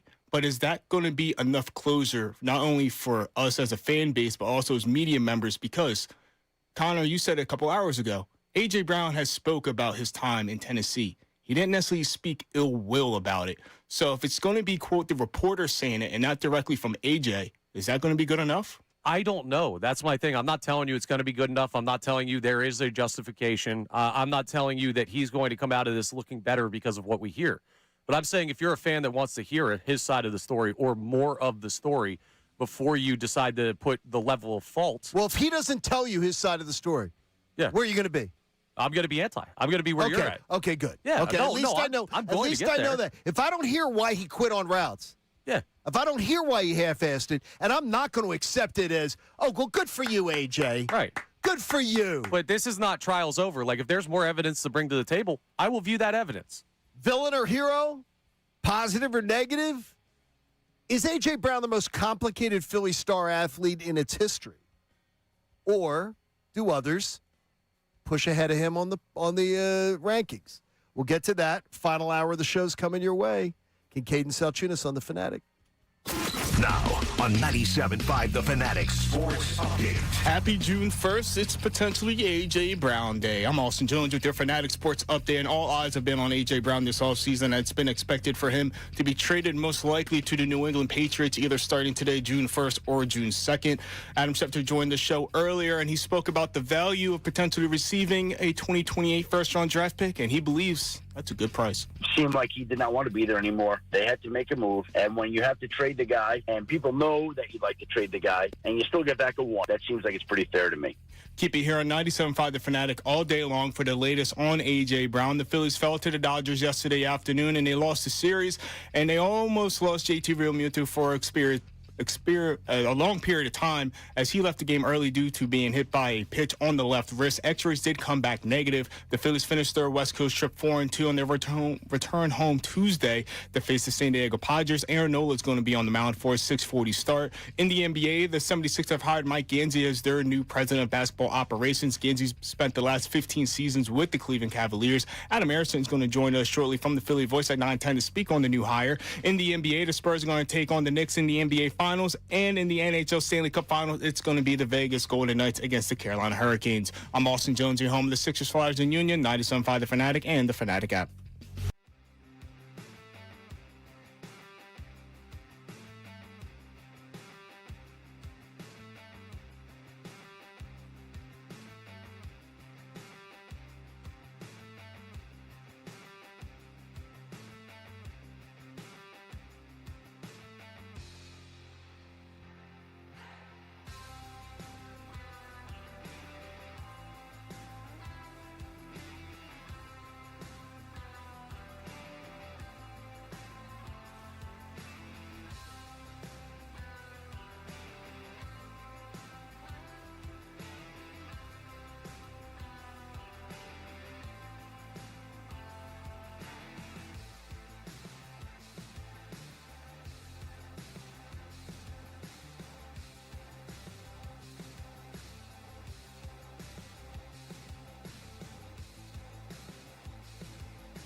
First memory of A.J. Brown, be a positive one or a negative one? Can I say he's a great teammate for a number one wide receiver, largely because I consider the drama of that position to be something inherent to those guys? Expound on that a little bit. Yeah, I mean, you're baking in to a number one wide receiver. There's some level of craziness. I wish it wasn't the case, but we have to be realistic about other people in that position that have had similar or like some type of situation. Just look around the NFL right now, and I can point to number one wide receivers on pretty much every team where you could have a conversation about them not being the greatest teammate at points or multiple instances. Don't let the doorknob hit you where the good Lord split you. Get the hell out. Because you didn't want to be an Eagle last year. You didn't want to give me your best. But I will always applaud you and never take away from what you did that helped in the years you decided to play, what you did that was great. The Phillies with a winning West Coast road trip. Because, Connor, going on West Coast road trips, teams that come from the East Coast or the Central time zones, going on a 6-game West Coast road trip, do you know what percentage in the last 10 years they have come away with a winning record? I'd say something in the low 40s. Man, you're smart. I watch a lot of baseball. That's why Connor hosts the Locked On Phillies podcast. Now back to the show. That's why he does. Got to give the number in there. The 41%. 41% managed to not have a losing road trip in a 6-game road trip. And the Phillies came home 4-2 winners. Usually they don't ask how, they ask how many. But you are. I'm asking how because I need them to hit the baseball. That little white thing they throw at you when you're at the plate, contact with that is ideal, and they have not been doing that enough. So what's happening? Well, they got too many guys cold right now. They really do, and it's been long stretches for a lot of these guys, specifically the right-handed bats.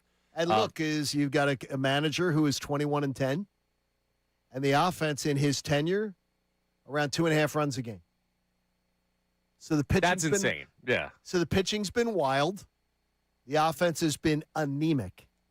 Absolutely atrocious. The problem is that's not sustainable, like not remotely sustainable, especially with how much of the season you have left. For anyone who's looking at this team and like saying, are they a 500 baseball team over the course of the regular season? My gut says no.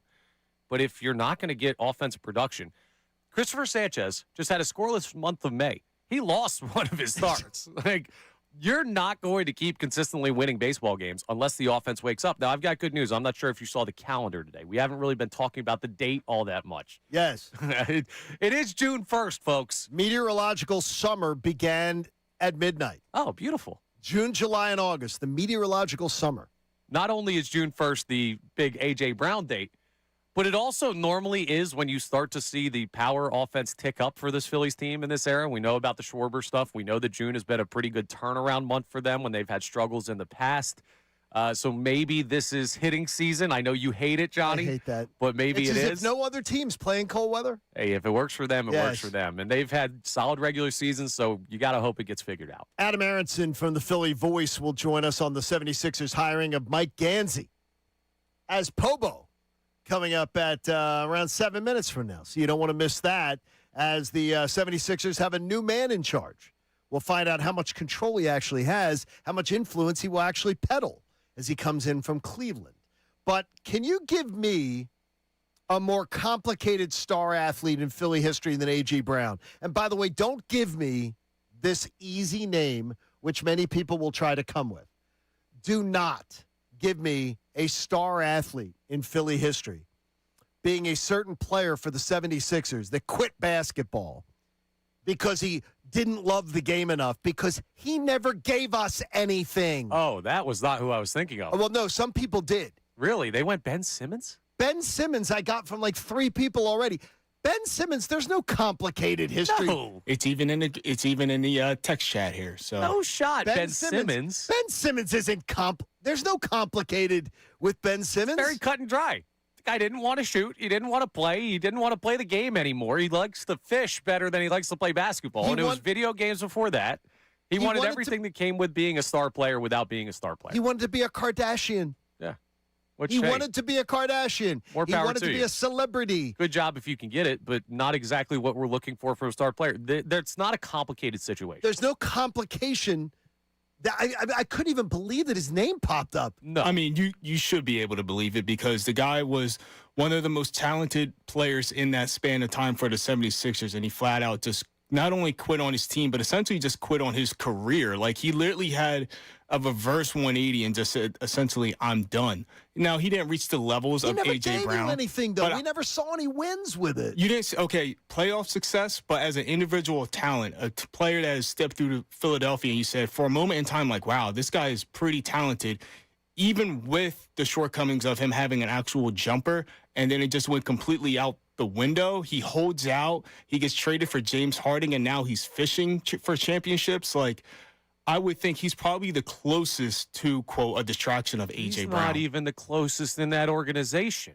There's a guy in that organization that's more complicated than AJ, and it's Joel Embiid. I think Joel Embiid. At least he still plays basketball sometimes. That's why it's complicated. I think Joel Embiid's the complicated one. Yeah, absolutely. There's so much to that narrative that dwarfs A.J. Brown. It's been going on for 13 years. The availability issues, the questions about the professionalism early on in his career, the undeniable talent. We're talking about an MVP caliber player without the postseason success, but you've always seen the glimpses that make you want to hold on.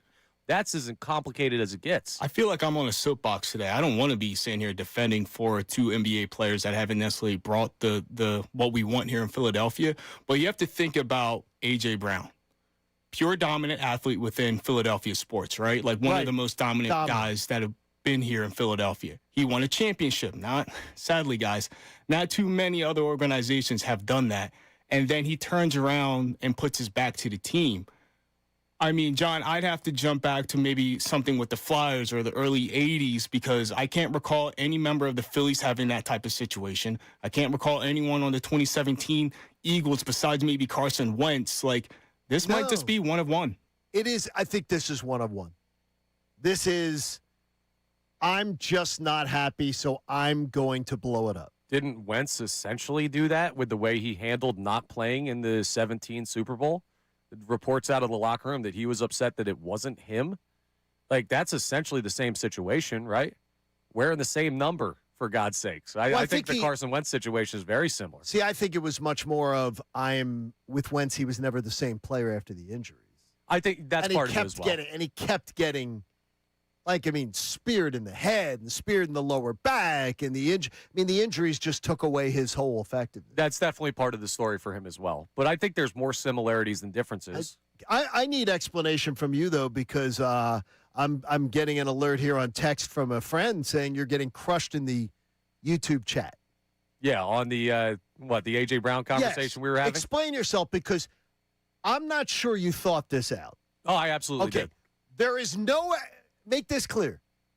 There's no explanation that it will be okay to quit on your teammates and half-ass it, right? No. Okay, well, that's why I want you to say that, because there is no explanation for this. Okay, then people might be missing what I'm trying to say. Make it clear. I think that the logical way to go about this, like the rightful way to all parties involved, is to hear the full story. Get as much information as possible. Now, if this story was written already, and we're post-tell-all A.J. Brown, and I'm still sitting here telling you, well, maybe there was something different going on, and these reports aren't true. Like, that's tinfoil cap stupidity. All I'm saying is we are a couple of days away, at most, for getting a lot more information to this story than what we've previously had publicly available. And before I make a full determination on how I'm going to judge A.J. Brown, I want all the information I can get. That's reports from the locker room. That's reports from the coaching staff. And it's on each individual fan of how much stock you want to put into that. But for me, I always think the most information you can gain before making a decision gives you the best chance to be on the right side of it. And I just want to hear it. Now, it might not change my opinion. But nothing will ever, make this clear, nothing will ever justify a professional athlete quitting on his teammates. Not fully, no. Not fully. But it'll give... Wait a minute, but you're half-assing this. Yeah. It's a complicated situation. No.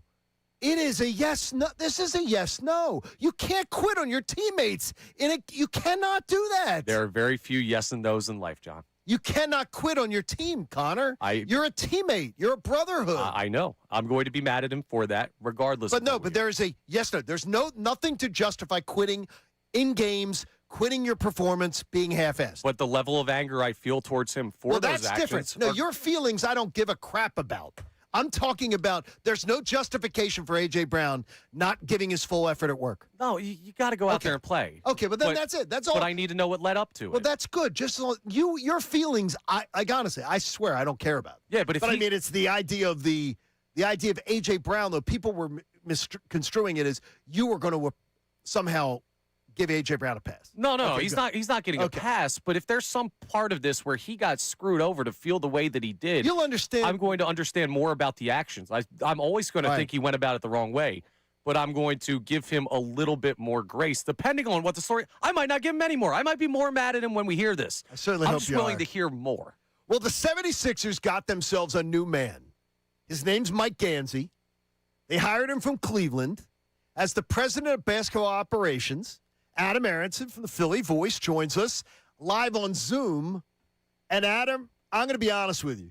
I'm glad you're joining us today because I had to just go to Google, read about the man, and find out anything I could because I knew nothing about him.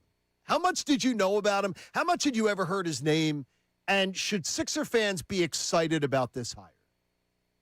Yeah, I've started to hear his name a decent bit over the last, couple years, particularly as the Cleveland Cavaliers have had a couple really strong, at least regular season performances. You could quibble with how they performed in the playoffs in each of the last 2 years. He's sort of been talked about for a while now as one of the highest ranking executives that has yet to run a team that would probably get a chance to do so at some point in the near future. The Sixers interviewed a couple of candidates that were sort of viewed in that basket with him and Matt Lloyd, who's the general manager of the Timberwolves. I think it's a pretty encouraging hire. I think this is about as well as it could have gone. Again, so much of front office hires is guesswork. I don't know. I won't pretend to know which trades and draft picks and signings in Cleveland Mike Gansey was and was not responsible for, or did not support.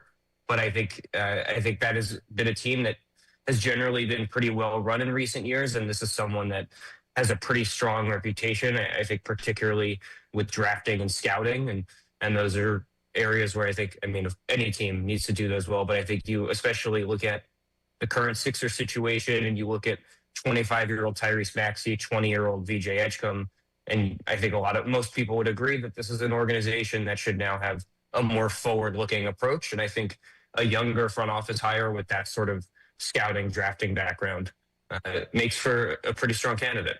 Nick Nurse, Daryl Morey, Doc Rivers, the Sixers recently have been into proven people in high positions. How much of this is a departure from the proven retread versus a new opportunity?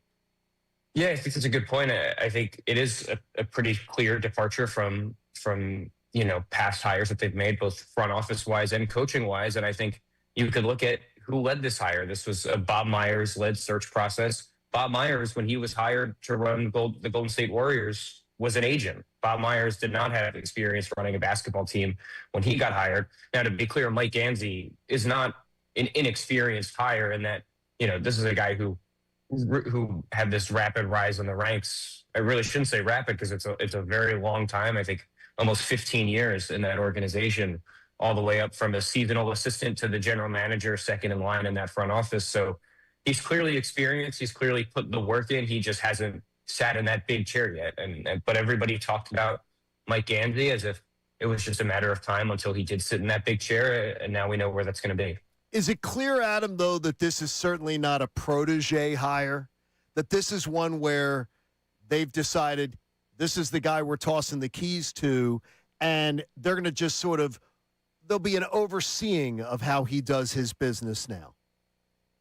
Yeah, I think that's probably a somewhat reasonable expectation to have. I think we're not going to really know until we see it. I mean, everybody says things in introductory press conferences, and then you eventually judge their actions. And so how involved Bob Myers is going to be moving forward, I don't know. He certainly talked a lot at his press conference with Josh Harris after Daryl Morey was let go about, this sense of, he was going to be involved in the higher level stuff, was what he called it, the draft, free agency, trade talks, free agency talks, et cetera.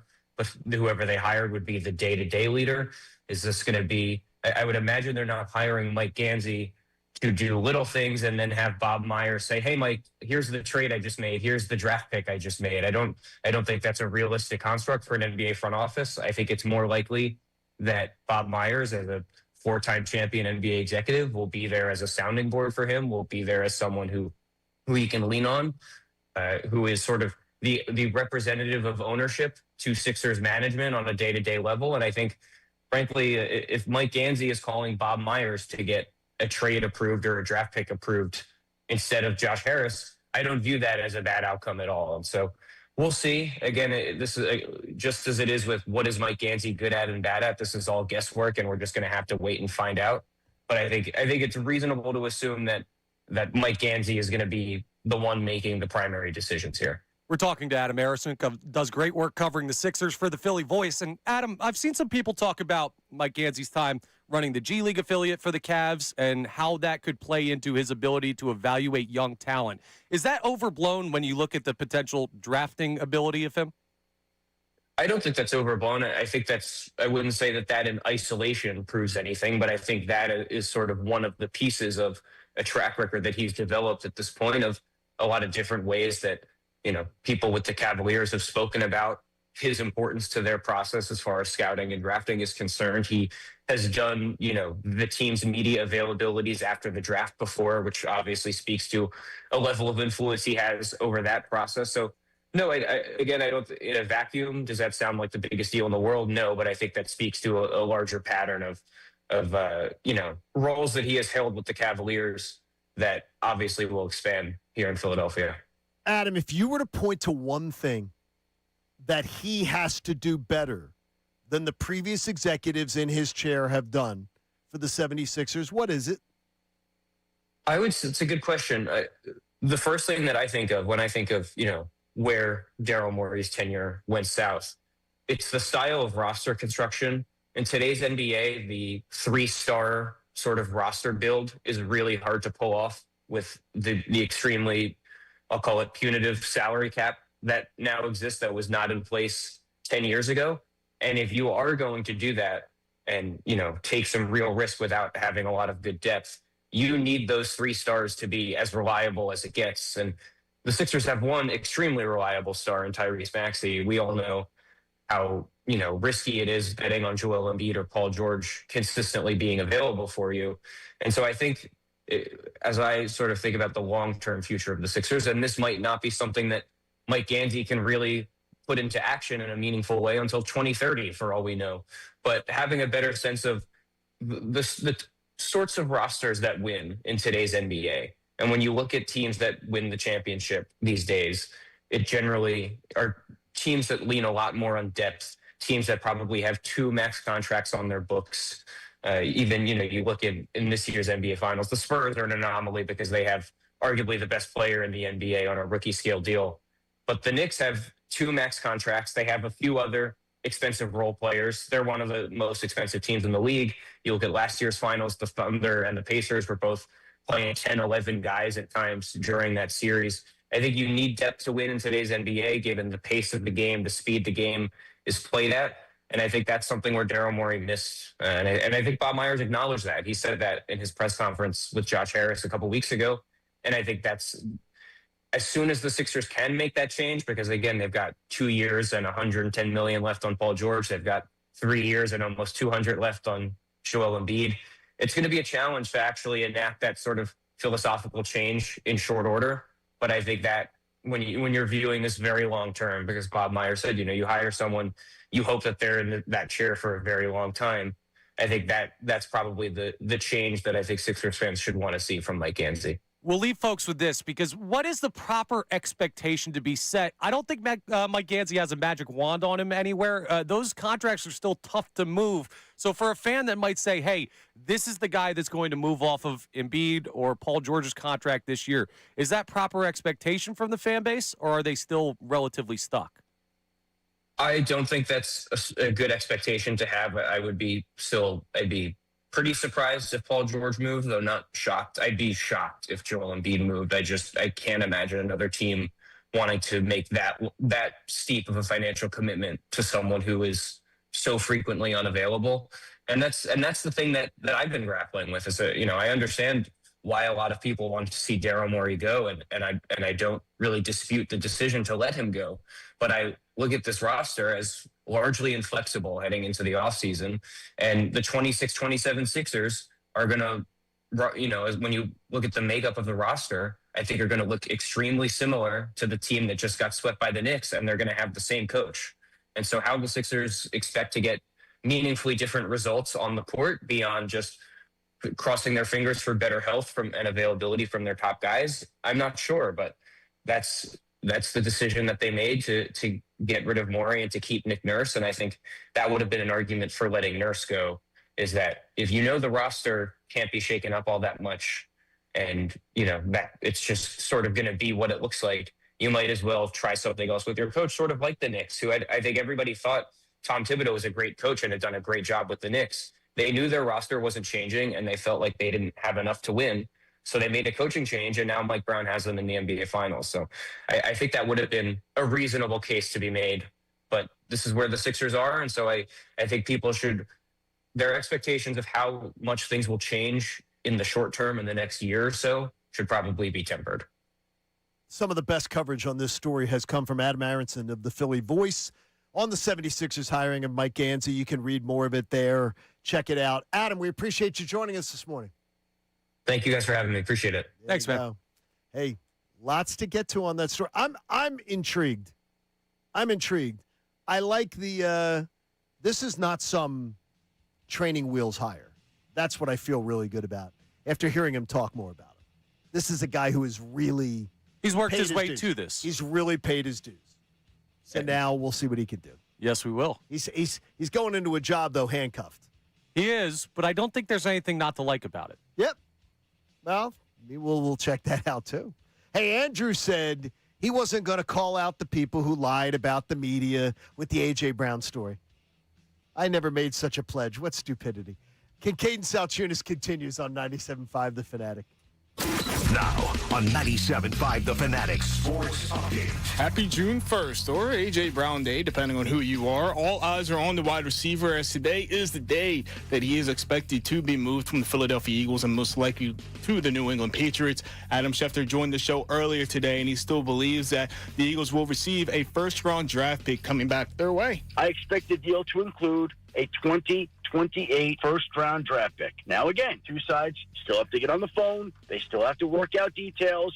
They still have to come to an agreement. I think it'll be a 2028 first-round draft pick that is included in that deal. So keep it here on 97.5 The Fanatic all day long for the latest on A.J. Brown. The Phillies fell to the Dodgers yesterday in the series and in the game, and they almost lost JT Realmuto, who left the game early due to being hit by a pitch on his left wrist. X-rays thankfully came back negative. The Phillies finished their West Coast trip 4-2, and they're going to return home Tuesday night against the San Diego Padres. Aaron Nola is going to be on the mound for a 6:40 start against Randy Vasquez. In the NBA, the 76ers hired Mike Ganzi to be their new president of basketball operations. Ganzi has spent the last 15 seasons with the Cleveland Cavaliers. Adam Harrison just joined us, and you can catch that full interview on YouTube. Also in the NBA, the Spurs will face the Knicks in the NBA Finals, and in the NHL, the Golden Knights are going to take on the Carolina Hurricanes in the Stanley Cup Finals. I'm Austin Jones, and you're home of the Sixers, Flyers, and Union, 97.5 The Fanatic and the Fanatic app.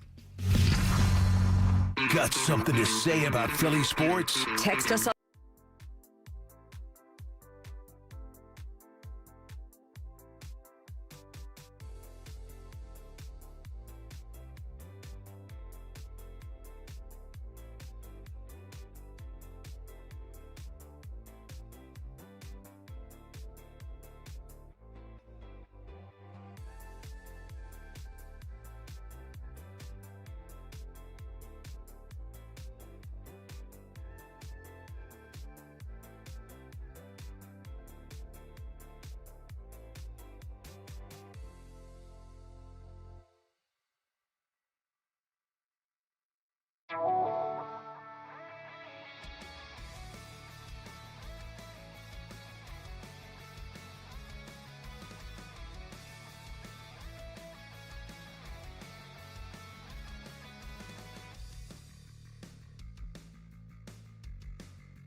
details, go to Bagster.com. Just happy to be with you here on this Monday as we're waiting. We're waiting for news, waiting to find something out. We don't know when it's going to happen. Middays with Marks.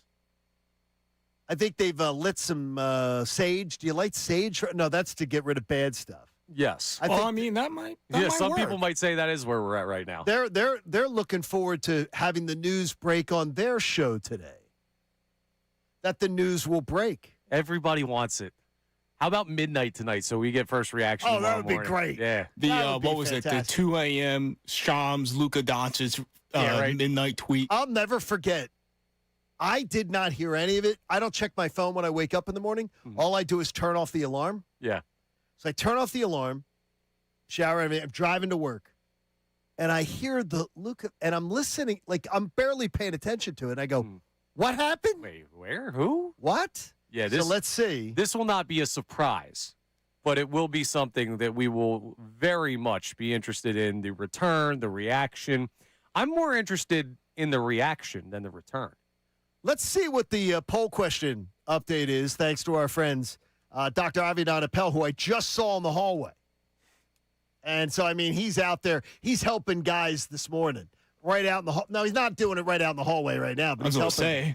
say, this is a workplace here, but John. he is here. He is in the hallway. So, considering how things ended with the Eagles, will your first memory of A.J. Brown be a positive one or a negative one? Still leading the charge, but it's even going up. No pun intended. 85% positive and 15% negative. I expected it to be 75-25 by the end, and I think I'm going to be. I think that's almost wildly incorrect.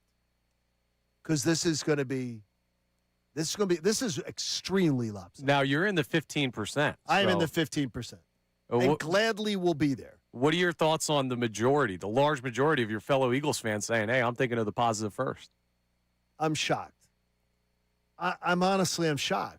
Were there more good times than bad times? No question. Yeah, the biggest thing being the Super Bowl. I would say this: if he didn't help win a Super Bowl, like if it was only the 22 Super Bowl loss and this was taking place, very different. Yeah. Okay, can I lead you through this exercise? Of course. And this is not meant to be, but I have to do it because it's of this thing. I want to take you back to February 9th, 2025. Let's do the heroes in your mind. If the poll question was, who is the biggest hero of Super Bowl 59? Fangio. the player that comes to Vic Fangio. Yes. You want a Great player? answer. Player Great. Josh Sweat. But if we're keeping to players, Josh Sweat comes to mind. Cooper DeJean comes to mind. I mean, Jalen Carter body slamming Mahomes. Jalen Carter comes to mind. Zach Bond. Zach Bond it's a lot comes of to mind. defensive guys. How about the MVP? Jalen Hurts. That's a good one. Jalen Hurts comes to mind. A.J. Brown has been a great player for the Eagles up until last year when he half-assed it and he quit on them. A.J. Brown doesn't even come to mind with that Super Bowl to me at all. Yeah, the first Super Bowl. Yeah, first. A.J. Brown was badass. Yeah. He was good in the second Super Bowl, too. Scored a touchdown. I understand, but I like the second Super Bowl, I don't even really. Is that more A.J. Brown or is that more just the defense? I think it was more the defense. I will always look at I think, and again, I feel terrible doing this because I'm not trying to slam it. But I think I think that Jalen being MVP, and I said it the day after, I think if there was ever a time that the defense should have been. Yeah. The Eagles' defense should have gone to Disney World. The Eagles' defense should have gone to Disney World. It's better for the narrative. I think it's better for Eagles fans that this happened because it gave us ammunition for our quarterback. And there are a lot of Jalen Hurts defenders out there, and we've had to fight the good fight for years. And if he wins the Super Bowl and Josh Sweat is the MVP, well, Chris Sims is putting Jalen Hurts at 47 on his next quarterback rankings, and everyone's saying he got dragged there. And that conversation still exists because of what Saquon did that year. But I think for a narrative build for people who are pro Jalen Hurts, we should be pretty thankful that was the decision made for who got MVP. I don't disagree with who it should have been. But, yeah, it's an interesting look back on it. I think another thing with the A.J. conversation is in that Super Bowl, you were up early and not really worried about, which is crazy to say about a Patrick Mahomes-led Kansas City Chiefs team. You weren't really worried about them after the first quarter and a half. After halftime, I'll never forget not understanding what to do with myself after halftime. Yeah, so you didn't really have to throw the ball. They threw the dagger, which we'll always remember, but they didn't have to utilize A.J. Brown like the back-and-forth 2022 Super Bowl. So I don't think it's any fault of his that he's not top of mind when it comes to the Super Bowl. I think that game was so out of hand. It's like, okay, we don't have to do anything. We don't have to do anything. Yeah. All right, there's a lesson in A.J. Brown for all of us. And I think everybody needs to hear this, especially the A.J. Brown wonks that continued to be dopes. I'll say dopes because there have been times that I've been a dope. So I'm not saying that I haven't done these same behaviors in my life. Happens to all of us. But those of us who got duped by A.J. Brown into being like, A.J. doesn't want to be traded. A.J.'s never said anything. A.J. doesn't want this. This is the media creating this. Don't let your personal reputation be sullied by supporting someone that hasn't earned or deserved that level of respect from you. Don't put everything on the line for someone that you don't know. A.J. Brown always wanted this. You know what he wanted? He wanted to wave bye-bye to you. The same person who was willing to every day go on your social media accounts and go, A.J. never said anything. A.J. doesn't want to leave. He doesn't. This is the media. Philly media sucks, man. You were dopes. You were absolute dopes about it. If you were one of those people, you got duped. I've been duped. It's happened to me, so I understand how it can happen. But you look so dumb doing it, and I've looked dumb too. So I'm just saying, don't let it happen again. Learn the lesson. It's going to happen again. But don't let somebody who doesn't deserve that level of respect from you. You don't know them. They played you. They played you. Yeah, but it's a coping mechanism for people who don't have control over the situation, right? They can't control whether or not AJ's coping mechanism? It is. It absolutely is. Your life is that affected by what A.J. Brown wants to do? Yeah, dude. It's the Philadelphia Eagles. Dude, the Philadelphia Eagles mean just as much to me as that person. If it does, but it doesn't mean enough to me that I'm going to just ignore facts. I'm going to ignore reality because you're in love with a football player that doesn't know you, that doesn't care about you? Listen, there's that connection that people feel with the athletes in this town. And because you can't control how those people act or whether or not they want to be here, for a lot of people, the defense mechanism when something like this happens and they have a favorite player that wants to not be here anymore, they'll bury their head in the sand. But how does it feel, though, to love somebody so much when they don't love you that much? It sucks. But that's part of sports. What are you going to, not like athletes? But you keep doubling down. Oh, you've heard the term pot committed before. The girl's cheating on you. She's swiping right on other people on a secret app that you don't know she's got in her phone. And you just keep, she's my girl. She's the one. I'm going to marry that girl. She's the one. And everybody knows she's running around on you, and you just refuse to believe it. Yeah. Listen, but don't you know people who've done that? Oh, yes. That's just one of the parts of human nature. It's not a good part of it. It's not a smart, logical part of it. But when emotion is involved, and it is with this team and these players. And A.J. Brown. People are going to die on that hill. They're going to end up being wrong. Connor says there's no reason to not like the Mike Gansey hire for the Sixers. Plus, we'll get our final poll results. Check your text and voice memos, anything we can squeeze in on this crazy A.J. Brown day.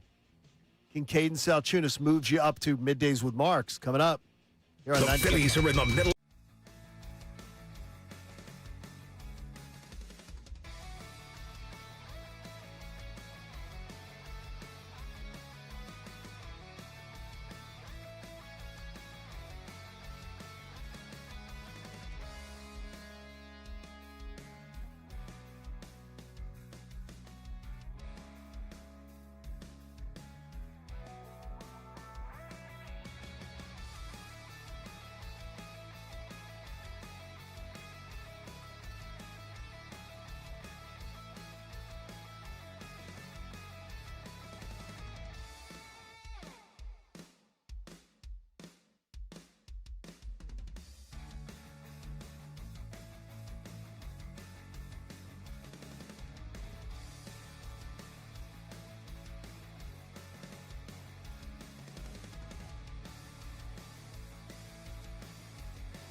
Rounding you up to the top of the hour when Middays with Marks takes over, and boy, they're pacing. They're waiting for it.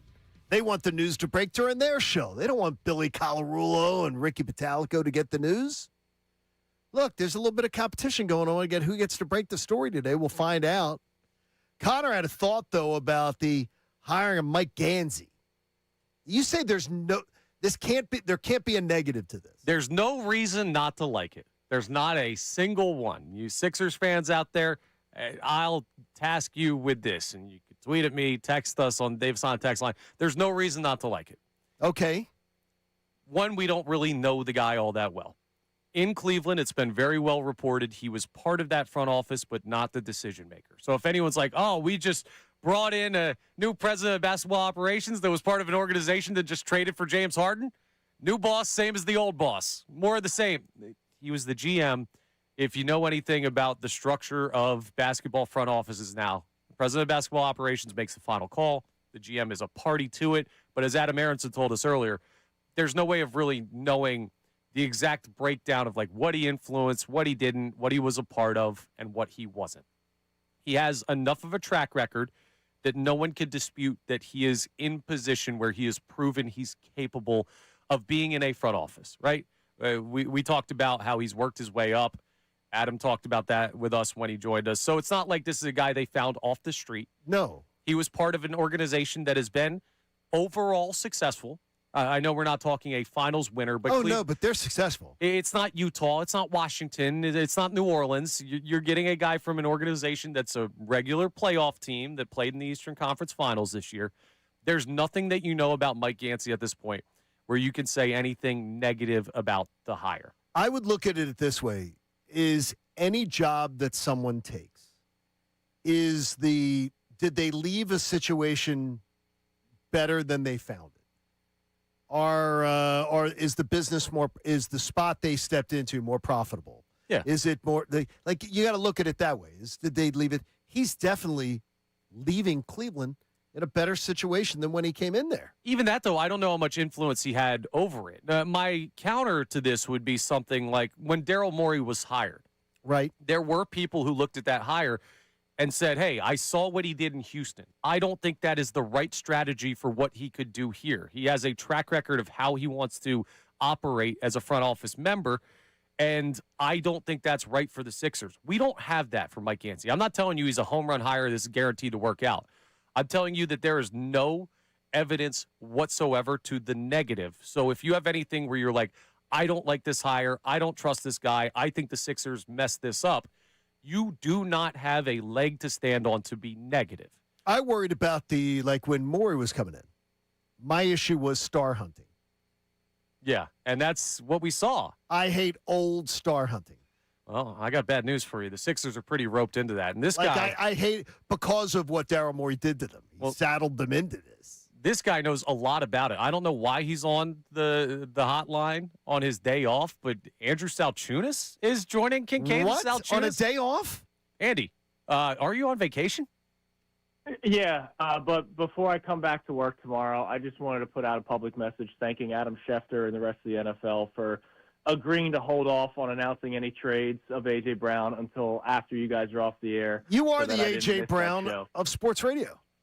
Yeah. That was brought up by one of our texters in the 8 o'clock hour. Your attitude extremely about selfish. Extremely selfish. Wanted this for me and my stats. So I'm just very thankful. I just wanted to put that out there. Shout out to Diana Rossini and Mike Vrabel for getting caught because this story probably would have broke a week ago if that didn't happen. I just wanted to put that public message out there for anybody that's listening. I thank them for holding off at least until the afternoon. Who gets it? Middays with Marks or Unfiltered? If there's a God, it'll break right now when he's on the line doing his victory lap. That would be the greatest moment of my life. I'd hang up on you. Not just career. It would be like the greatest moment of my life. I would imagine Unfiltered because of this 4 o'clock thing. And you'll probably hear whispers of it in like the 3 o'clock hour that it's heading toward that direction, and then boom. I can imagine it. I could see a 4:01 drop. So, Andy, Schefter told us today, first-round pick 2028. That's the assumed return. Just that. No additional. Were you expecting first plus, or are you cool with just the first? At this point, because as we've talked about this a lot, there's really not much of a market out there, and the New England Patriots have been bidding against themselves pretty much, that I'm happy that they're still getting a first. All of a sudden, when that Rappaport piece came out last week where he was like, New England's hesitant to give up a 1. Okay, well, if they're still getting a 1 out of this, like that's a win. I, at one point, dreamed of a 1 and a 2 because they were talking about the packages that we saw this past year with the player that the Cowboys acquired. They got the first and a second. But that guy was 2 years younger. So A.J. Brown is wanting to leave the Eagles. He's 30 years old. He's got a bit of a knee issue, and you're still getting a first-round pick for him. That's a win still. Well, a win will be if we're tomorrow. How about if it breaks at like 1 a.m? And we get to talk about it tomorrow first. That would be even better. Oh, dude, no, selfish. John, come on. 5:55. That would leave us scrambling. That means the show already sheet. did the show that sheet. means the show sheet's just ripped up then. You okay with that? 4:55. Oh, 4:55. Okay. As I'm pulling into the station. All right, we'll see you in the parking lot. Yeah, we'll put in a call to Howie for you. It's good to hear from you, Andy. Good We'll job, see you back Andrew. here tomorrow. I'll see you guys tomorrow. Thanks, Shefty. Thanks, Diana Rossini. Thanks, NFL. Thanks, Howie. I appreciate There you all. go. There he is, Andrew Salciunas. Man, joining us. he wants this so badly. Yeah, He wants it so yes, badly. he does. Well, Any last-second texts or poll results that we want to check into? Thanks to Dr. Avi Donapel for keeping the poll up for 4 hours, and, of course, to Davis Honda for our text and voice text. Yeah, so we'll go to a text first before we finish with the poll results. This is going back to your take, Connor. They did not agree with it in regards to some of the A.J. Brown, hopeful reasoning we'll get. He goes, this is from Hugh from Media. There's no reason for A.J. Brown to take plays off. I don't care what Jalen told him. Getting paid to run those routes, and it's obvious he stopped way too much at the end of the season. A.J. Brown quit on the team. yeah, I'm not saying you got to be okay. Okay, but that's why you had to. But there's no excuse ever for doing that. Yeah, I just want to hear more of what led to everything. I want the full picture. But it's not going to change your opinion, correct? Just go on the record here. I because mean, it sounds like madness in my mind. It could change the level of anger that I have towards A.J. Brown. It could change to some extent. Like, I'm always going to be on the more upset with A.J. than not upset with A.J. side of the coin. I don't think there's any way to be pro-A.J. logic. Are you absolutely going to believe A.J.'s word? If you do hear his side, I'm going to tell you right now, the drama queen in this story is A.J. Brown. Oh, yeah. I'm not going to believe his series of events. Well, it depends. As chapter and verse. It depends what it is that comes out, and it depends where it comes from. Like, we could get it's not. We know that people in that locker room will defend AJ the person, and some may still defend AJ the teammate. Now, whether we buy that or not is on each individual to make that call. But if there's quotes from other players that are not A.J. Brown saying, hey, man, I get why he did this. As fans, you can absolutely still be upset on him for quitting on the team. That's totally fair, and I'm not going to take that away from anybody. But if there are other guys in that locker room that are like, hey, there's more to this if you're vilifying A.J., I'm going to listen to that. The one thing that I will tell you is that from what I've heard, there are A.J. stories ready to fire to give you some of those answers you're looking at. Within 72 hours, right, John? Within 72 hours, I've guaranteed it that there will be a story that will drop, maybe multiple. I'll take the under. That there will be also Eagles players that have already been sort of poked around with on this story. And that my belief is that A.J. Brown, the person, will be talked about in very high regard. But there will be some that will let you know that A.J. Brown, the teammate, can be exhausting. That seems pretty much on par with what we've been hearing. An energy vampire. An energy vampire to what the whole team's trying to accomplish. And that can be, look, you can love somebody at work and love who they are, but if it's just someone's working counter to it, it's like, come on. Well, we're going to have a lot of content to react Tomorrow. to. Yeah, I mean, for the next couple of days. We'll be all over. You don't want to turn the dial all day long. Great job, Shukri. Great job today. Rodman. Great job. Austin. Connor, thanks for being in today, too. Yeah, of course. Andrew There you Salciunas back in his seat tomorrow. Which is good. AJ News breaks here first. All day long. Don't turn the dial. Will Middays with Marks break the story? Find out.